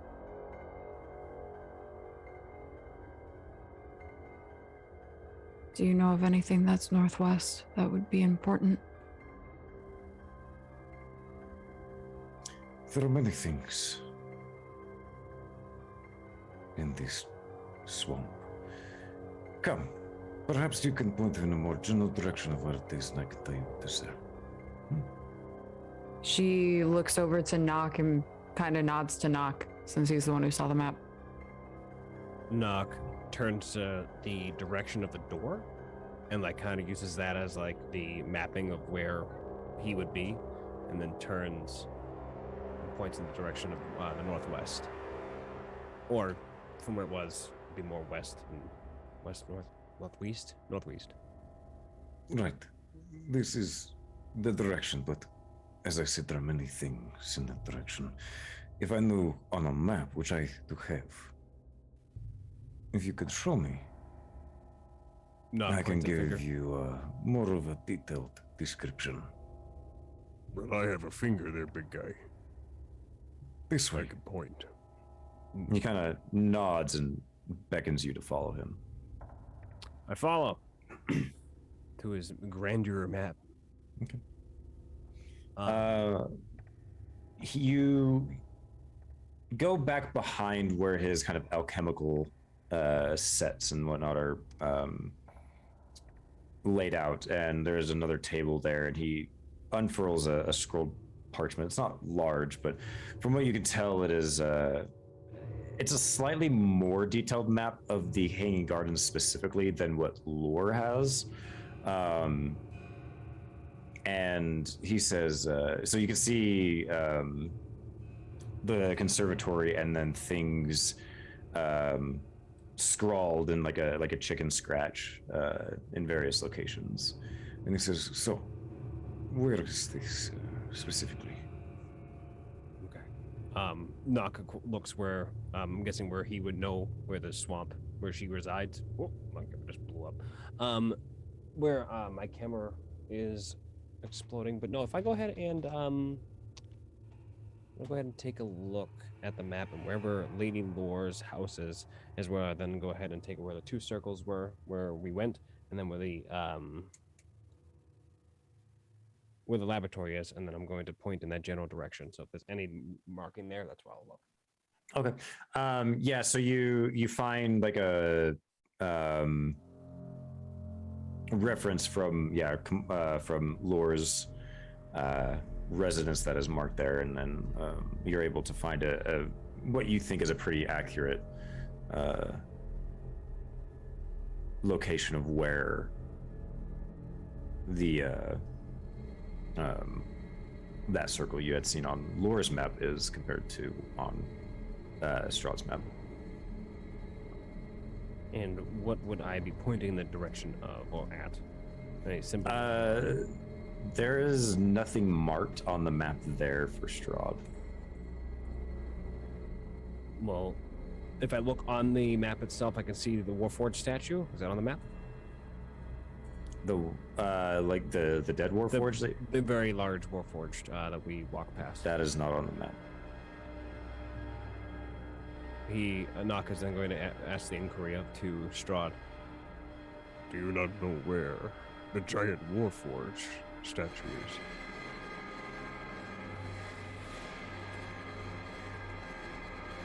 I do not. I do not have much time to get out. You could point this out to me too if you wish. Knock, to play this as my character, he wouldn't know exactly where it is, other than it's on the way to where we were going for the big hole. Mhm. So, well, actually, I think were we heading to? Remind me, party. Were we heading to the laboratory when we saw the Warforged statue, or were we going to? We were heading to the pit. Okay, so Knock points somewhere around where the pit is, maybe like south of the pit. Points, says, This is where the robot is. and then he follows his finger all the way across and says, This is where the circle was. Right about here. I see. Kind of strokes his chin a little bit. That location where that circle is. There is not much there, from what I can recall. If you travel a little bit further, you'll be very close to the border of the Evening Gardens, but I assume this is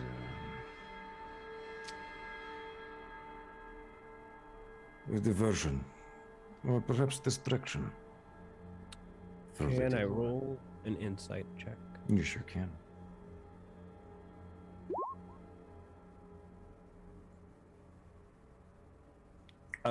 Give me 1 second. Well, second her. I don't know why I just thought about you saying corned beef again in your Irish accent, but that's Card fine. beef. um,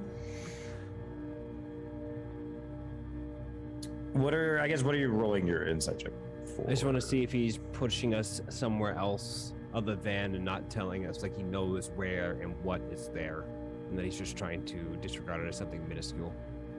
It doesn't seem like it's coming off that way. It seems like he is pretty intent that there's nothing there.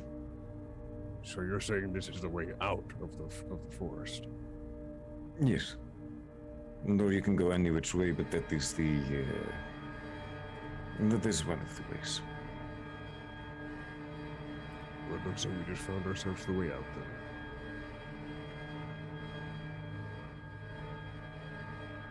Is the shortest way, or is there a shorter way?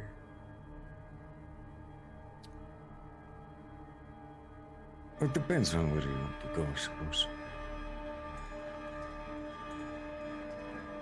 If you want to go to the northwest, this is the shortest way to go northwest. Okay. Before Knock's gonna say thank you, he turns and just look at the map. Is there anything else on the map that sticks out that he has gone ahead and the scribbles up, or any like drawings of certain things on the map? There is to the south a ways. There is a check mark marked somewhere out. Maybe some 5 miles to the south.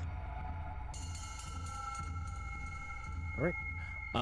Knock is going to shake his head at Strahd and say, Thank you for answering my questions. No. I am the one who is grateful. Oh, the Galati clan has always told me to thank my elders. Thank you. You have revealed much to me.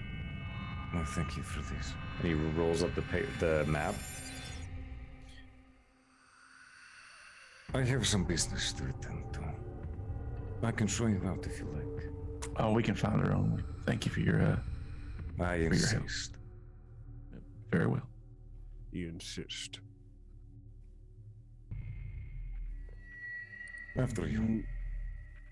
Knock's scuttle into a walk back up to the party and shove off.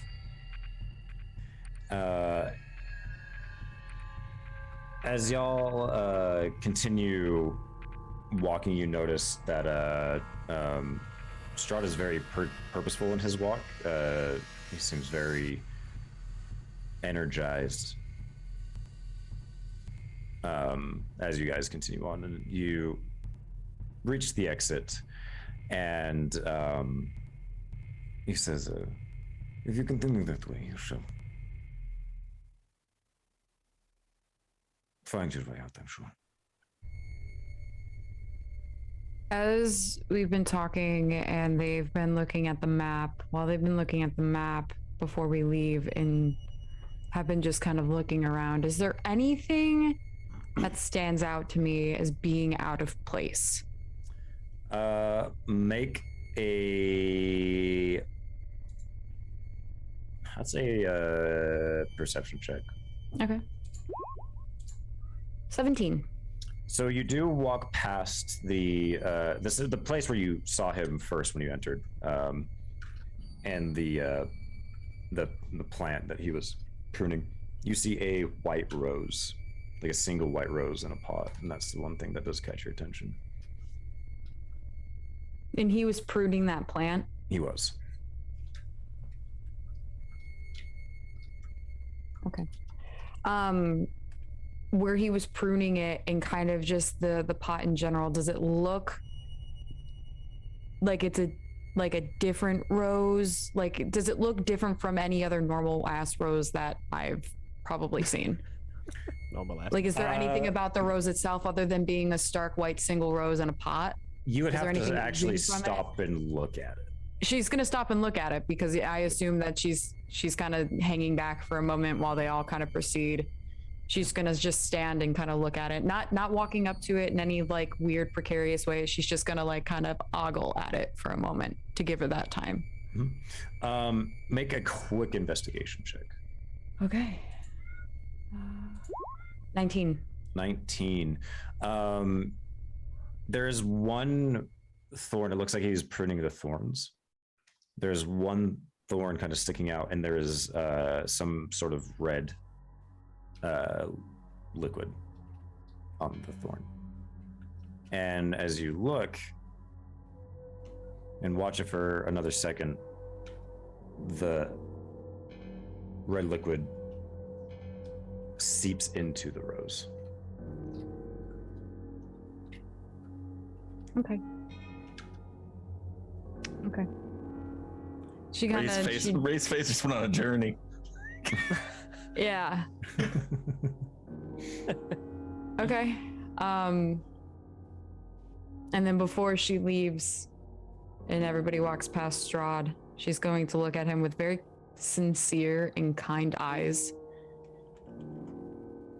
I can't promise we will be back to the asylum and see the Kyrogen, but if we do, would you like us to give a message to your wife? He smiles and he says, Tell her that after my business is concluded here, which it will conclude soon, I am coming. I will be there for her. Okay. She will nod and she'll just trudge on, kind of catching up to everybody.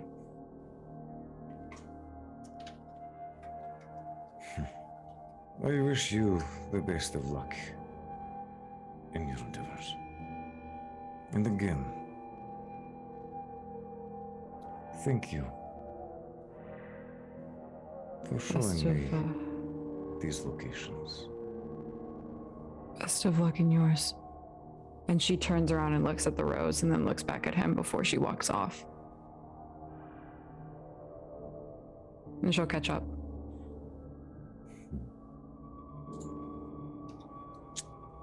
as you guys travel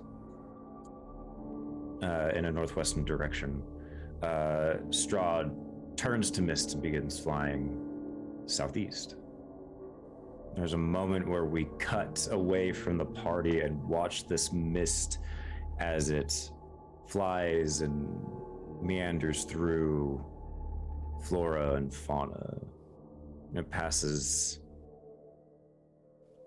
a dead Kyrogen that you saw upon entering. It passes over a small stream, and eventually we see into view a willow tree,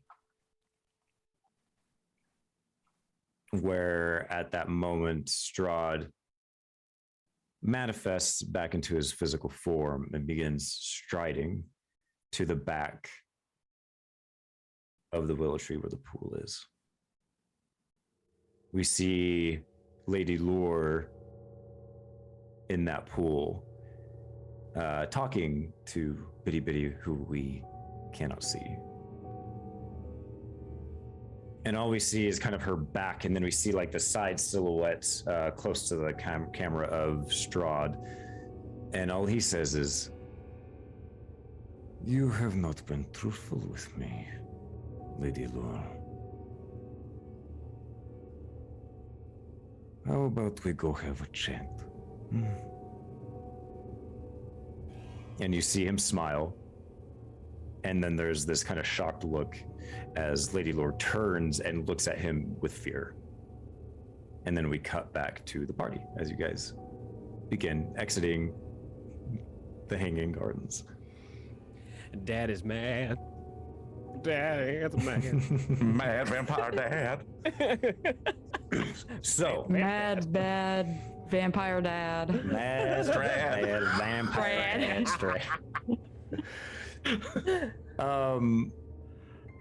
where are you guys going? No What idea. are you guys doing? I do tell the party that the closest way out of here, the northwest, is a direct exit out of the forest. So if Right. I'm going to pass the message. I'm going to say this is not, because that if we want to see what is there, we can walk right past it. I also mentioned the check mark as well down south. That's 5 miles down. Kimura does want to question Nock, but if it's impertinent in regards to picking a direction and going in it, that would probably be more of a priority than. Yeah, Marcor sticks to the idea of he needs to find out more about Terra and that whole deal. So he wants to go see that site that Lure had marked. That's his goal. Yeah. About the distance to get out of the Hanging Gardens versus the distance to go to that check mark. You said to the check mark was about 5 miles. How long is it to get out of the gardens? Is it just 5 miles in a different direction? No, it's only a couple miles. Like, you'd get out pretty quick. It's a very quick route out from where the conservatory is. The conservatory was like a northeastern, like on the northeastern So is the edge. check mark still inside the Hanging Gardens? Yes. So the map was only the Hanging Gardens. It appeared that Okay, Strahd okay. hardly ever left the gardens. We should go to the edge of the gardens and make camp and talk. I think we need to figure out where we're going and what we're doing before we move too far. How long have we been moving for? Since last resting? I mean, you guys just took a long rest, like a few It's hours. still like ago. early midday. Yeah, you're still early midday. Not like camp to go to sleep, just like camp to sit and talk and find a place to like collect ourselves, basically. Kimura seems fairly against that notion. The idea of just stopping. As you can see a general discomfort about her. Not kind of like a more of a disapproval than a oh, I don't like this. More of a stupid. Don't do that. If we make camp at the edge, are we stopping by the site? We would be. And No, if you go to the edge that you. So I guess which one are you referring to? So The there are- northwest. the northwest is the one that Lure marked. Yeah. Not Strahd, the one that you told Strahd about. You would pass that on your way out. But there is the check mark to the south. You would not come near close to that. You're going almost in the opposite direction. Yeah, no. No, northwest. Yeah, we wanna go northwest to what she circled. I think the question is that we are definitely going to go northwest. Yes, yes, party. Yes. Mhm. Yes. Right. And it's the question is are we going to make camp at the edge of the forest, or wait until we get out to go ahead and make camp? And It depends on how long it takes us to get to the northwest. Like if we're talking about days travel, No, you're only talking a couple It's months. only a couple. Nope. Yeah, it's only a couple I'm miles. well rested. Let's check that place out. Yeah, let's do that. It's on my So- camera window. You do continue on for some time, and kind of to get through this. You get to the place where you think is marked, and as you come through, you notice that the plant life gets much thicker here than anywhere you've been. And who's leading the party? I took a look at the map. I can go first. I mean, I would send Jerry ahead. Person. Okay. So Yeah, as far as who the party member is who's leading, would it be Knock in this moment? I know Jerry's ahead, but Yeah. okay. Make a perception check, Knock. As D20 would say. Okay. So as you're walking, all of a sudden, out of nowhere, you run into something and hit something, and that hits you in about your chest height, and you like almost collapse over it. You Like stop. invisible force? No. You see, like, because you've been pushing through, like, Okay. vines and branches, Rubbery. but it feels like you hit like something solid. It doesn't hurt you or anything, but I like push more of the foliage out of the way to observe exactly what I ran into. Which What time, you buddy?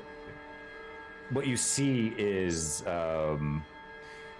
some solid object that has been covered in loreweed.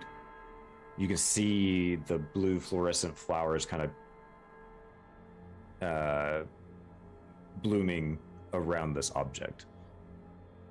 What's that? Another body part? Nux says, I don't know. I want to rip some more of the lower weed. Maybe Not too much. peel. Not too much. All right. Well, it's more like a gentle rip and pull away from the wall. I just wanted to see if there's like a insignia, color, stone, glass, pearl, diamond, made out of Nox. What's going on? I'm not sure if you would be surprised by this anymore. It's up to you. As you begin pulling back the loreweed, you see a dark obsidian-like stone with green veins coursing through it. You see another warp stone. Knock backs away from the wall with his hands up like this, turns around to the group and says, Do any of you want more warp disease? What does it? Another piece of Warp stone. Patera. yeah. But I was saying, Knock reaches and like kind of like scoops up Kimura and like lifts her above the foliage and above. She like, can where I she just can ran fly. into. I mean, she can fly. Oh, no. I throw that bitch. No, but I pick her up because she's, and I lift her up so she can see. So does she see something over that? Does she make eye? Yeah, like how big is it? It's Yeah. not. It only comes up to maybe Nox's chest, so maybe Like 7 feet tall. Not nearly as big as the giant fist that you had just recently come across, but still something of substantial size. Right. Let's go. How wide is it as we're starting to look at it? Couple feet.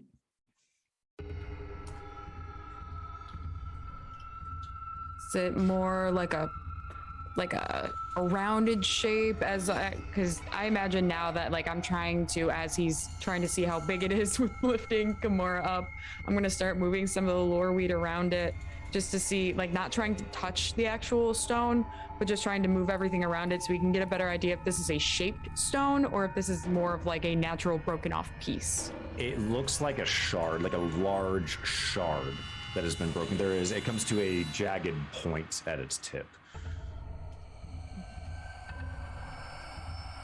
Well, at least this one isn't shaped as a body part. That could be a toe. Be a rib. And I will say that the lore weed that is around it looks meticulously wrapped and weaved around this thing. Like Like it's on purpose? attracted. Sorry. Go ahead there, Ray. No, I was just saying like it's attracted. Unless it was placed here. Yeah, like intentional weaving. Is that what we're? Make an investigation check. I'm just guessing without did any that. check that my guess is that Lure wrapped this thing Yeah, up. she did that with the last one. Oh, that explains why he's so mad.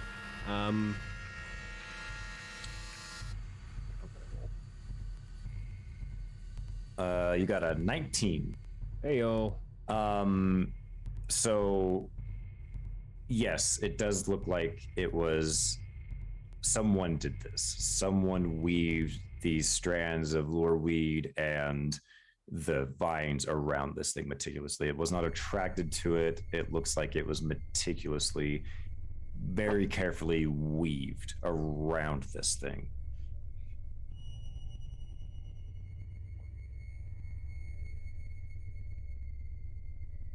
She knew more than she was letting on. I mean, I don't even know if she knew what she knew, but Well, obviously she did. It's wrapped up like it's a fucking gift.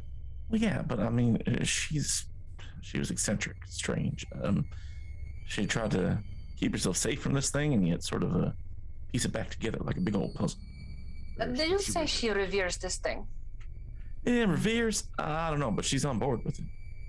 Apparently, it talks to her. It's called onto her, calls her her Chosen. chosen. And from what we know so far, now correct me if there's any extra information that I've missed since I've been away, but these things are bad, yes? We don't That's- actually know. But we don't want them coming back, surely. I mean, we see what these tiny fragments do to people. Well, here's the thing. It's like we're talking about a god, okay? We're talking about a supreme elder being. You put that thing together, whether it's your friend or your enemy, that's not a bet you want to make. That's a bad gamble. I go into heavy detail about the vision that I saw, about it being constructed in the forge, about it coming to life, about how as soon as it came to life, they were terrified and started to destroy it. I go into heavy detail about the notes that we found and kind of judging up the notebook, the Kenneth notebook that we found as well, just to give her some background insight about like what we know about it being either good or evil. Because at this point, we don't really know. That part is still shrouded in mystery of why it was destroyed, why it was created in the first place. So if this lureweed works against it, clearing up effects that it causes to people, and she's going around wrapping pieces and this perhaps she is finding pieces and stashing them, hiding them, making sure nobody knows about them.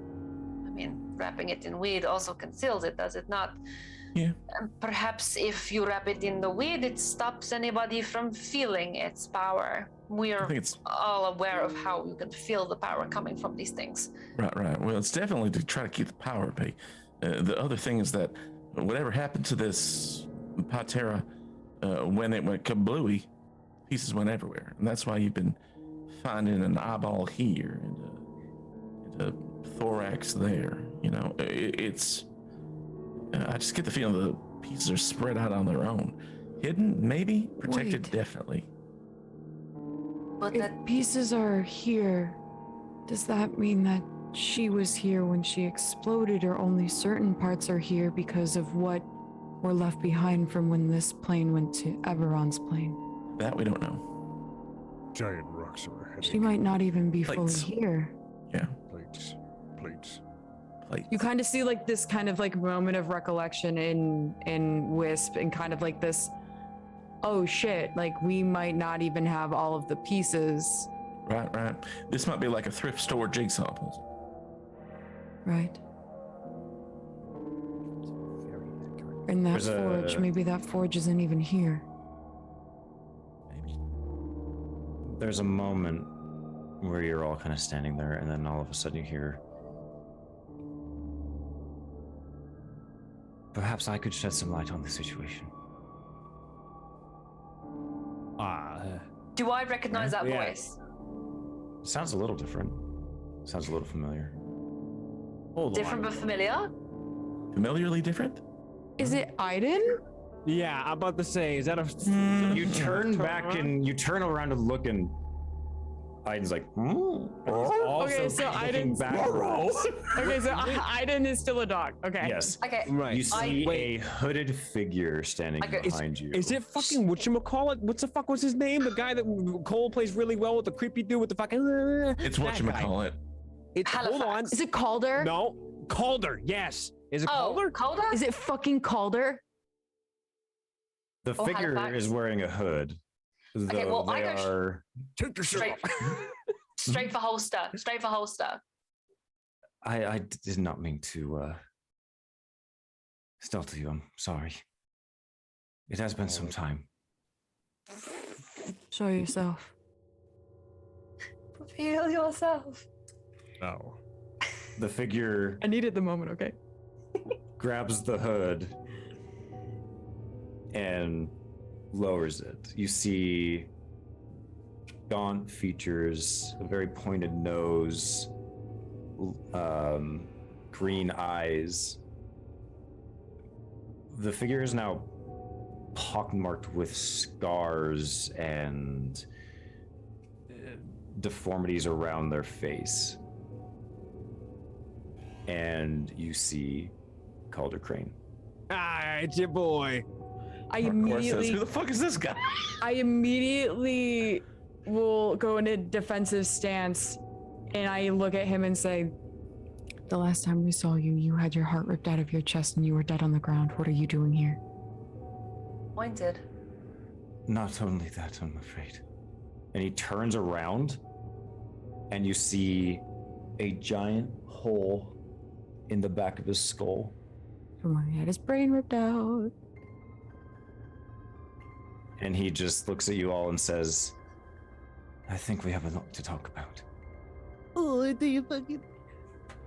And that's where we're going to end tonight. oh my god. I told you. I told you guys. I called it. I knew it. He wasn't dead. Ah! I'll go on record to say Lacuna that Ray RP. called it. Oh my god. Master of the cliffhanger. He's so good at it. God, I hate it. I hate it. I hate it. I hate it. This has to be a wet dream for my chorus, though. I have no idea who He's this an guy anim- is. Nobody's an animated dead man. Yep, that's true. Of course, is down for it. Oh my Is he dead God. though? Is he? Is he? Is he not? I'm calling it. I think it's some weird power thing that he's got. He's got some weird jujus mixed up in his bones. We'll find out in a Jesus few God. weeks. Juju's. So Oh my god. thank you everybody for hanging out, by the way. Thank you for all the follows. Thank you for the raid, Epic Fumbles. Thank you so much. We appreciate you very much. Thank you. We next week we might not play. Our producer might be out, but in the next couple weeks before, this is kind of the ending of really the first major arc of the campaign. It took 28 episodes to get here, but we're here now. We started from number 1, now we're here. Anyway, we are planning on doing a big, huge recap episode. So the next time you'll see us in the next couple of weeks, we are going to be doing a recap of episode 1 to 28, talking about the characters, the story, everything that's going on and has happened up until this point. If you're not a part of the Discord, join the Discord. We'll probably ask some questions from you guys if you guys have any questions, as well as on Twitter. So we will be doing that. So join the Discord, follow the Twitter to keep up to date of when we do that. It might be next week, it might be in the next couple of weeks. We will let you know. But yeah, we'll be doing a kind of a big, huge recap episode. So stay tuned for that. Again, thank you for everybody for hanging out. Let's go around and find out what the cast is up to, where you can find them. Isla, let's start with you.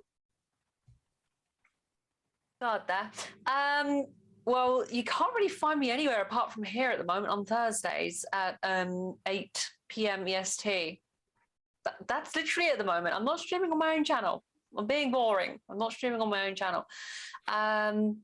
Simply because I've got a lot going on right now. But that's about it. The moment I do go live again, I'm sure I will tell you guys. We're so glad you were here tonight. We were so glad you were Yes. back. Yes, absolutely. Nice to be It's here. been I so feel good. very out of touch with the rest of the party. We're out of touch with ourselves.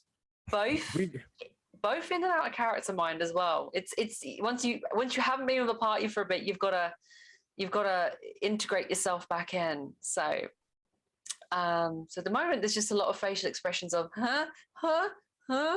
and that's just and we need to find out what the hell Kimura was up to the whole time too. So yeah. because things have been happening. That's a conversation around the fire for sure. If anyone knows how I play my characters, my backstory does not come out unless there's a reason. I will not force my backstory out. So she has to be pinned down and questioned. Slow burn RP. I'll force that Slow backstory burn. out. Around the campfire with trail mix and weed. Yeah. Tell us your secrets, Kimura. Hell yeah. Awesome. Spin the bottle. But yeah, sorry, that's me. Not much to report. We're so glad to have you back. Derek, where can we find you? What are you up to? See, you can find me on atop Derek Mountain. The name below atop Derek Mountain, where we play games, do geek shit and stuff. And usually that geek shit is a variety of things. If it's not just chatting about geek shit, or playing games of RP variety or pew pew variety, we tend to go ahead and mix things up over there. And you could find me there just about 4 or 5 days out of the week. And I stream for a very good long time. So you may catch me sometimes in roleplay. You may catch me sometimes in the pew-pews. But regardless, that's where you can find me. Twitter, YouTube, Twitch. That's where I'll be. And I hope I can see you there. It'll be fun. Hell yeah. I was waiting for some clapping today. Oh, I got you. There you go. I love it. I love it. I love it. Ray, where can we find you? What are you up to? Oh, hey, I'm Ray, or with a brick with 2 Ks. You can find me everywhere on the internet by that name. I'm currently kind of in between my own stream schedule as well, because I'm gearing up for a move.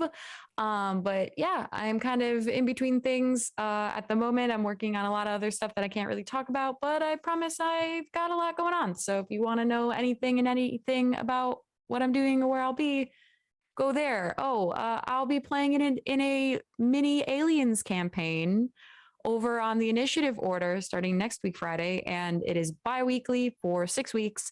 So for the next couple months, every other Friday, I will be over there playing Lore Whitaker, the mech for the ship, and I'm still working out some other bits and bobbles for her story, but I get to play with a wonderful cast of all women. I'm really excited. It's going to be really fun. And if you want to know more about that, just follow me on Twitter. I'll be blasting it over there, but can't wait to see y'all there. Oh, yes. And last but certainly not least, Justin, I don't know. Awesome release. I'm tired. I know, I love you. Stop. Good. We went long. Stop that right now. I'm tired too. It's me, Doc Rimbo. I'm Doc Rimbo here on Twitch. I'm Doc Rimbo on Twitter. He, him, or they, them. And I have my own Twitter channel. Or Twitch channel, that's what it's called. And over there, I'm streaming on Wild RP, currently deep in the story of Jonah Harper, Sheriff of Tumbleweed, and all of my other little characters like Princess Biscuits and a new character that I'm rolling out. I stream there just off and on any old day of the week. You can come see that. More importantly, here on Infinite RP every Monday night, I am the historian for Flames of Freedom. We just started our 2nd season of the Tamara Society. It is a group of spies working under George Washington during the American Revolution, fighting supernatural threats in Manhattan. And you can come by on Monday night at 8 o'clock, same time as this show, and see what they're up to. It is great fun. The premiere of season 2 is up on the YouTube right now, and you should go check it out.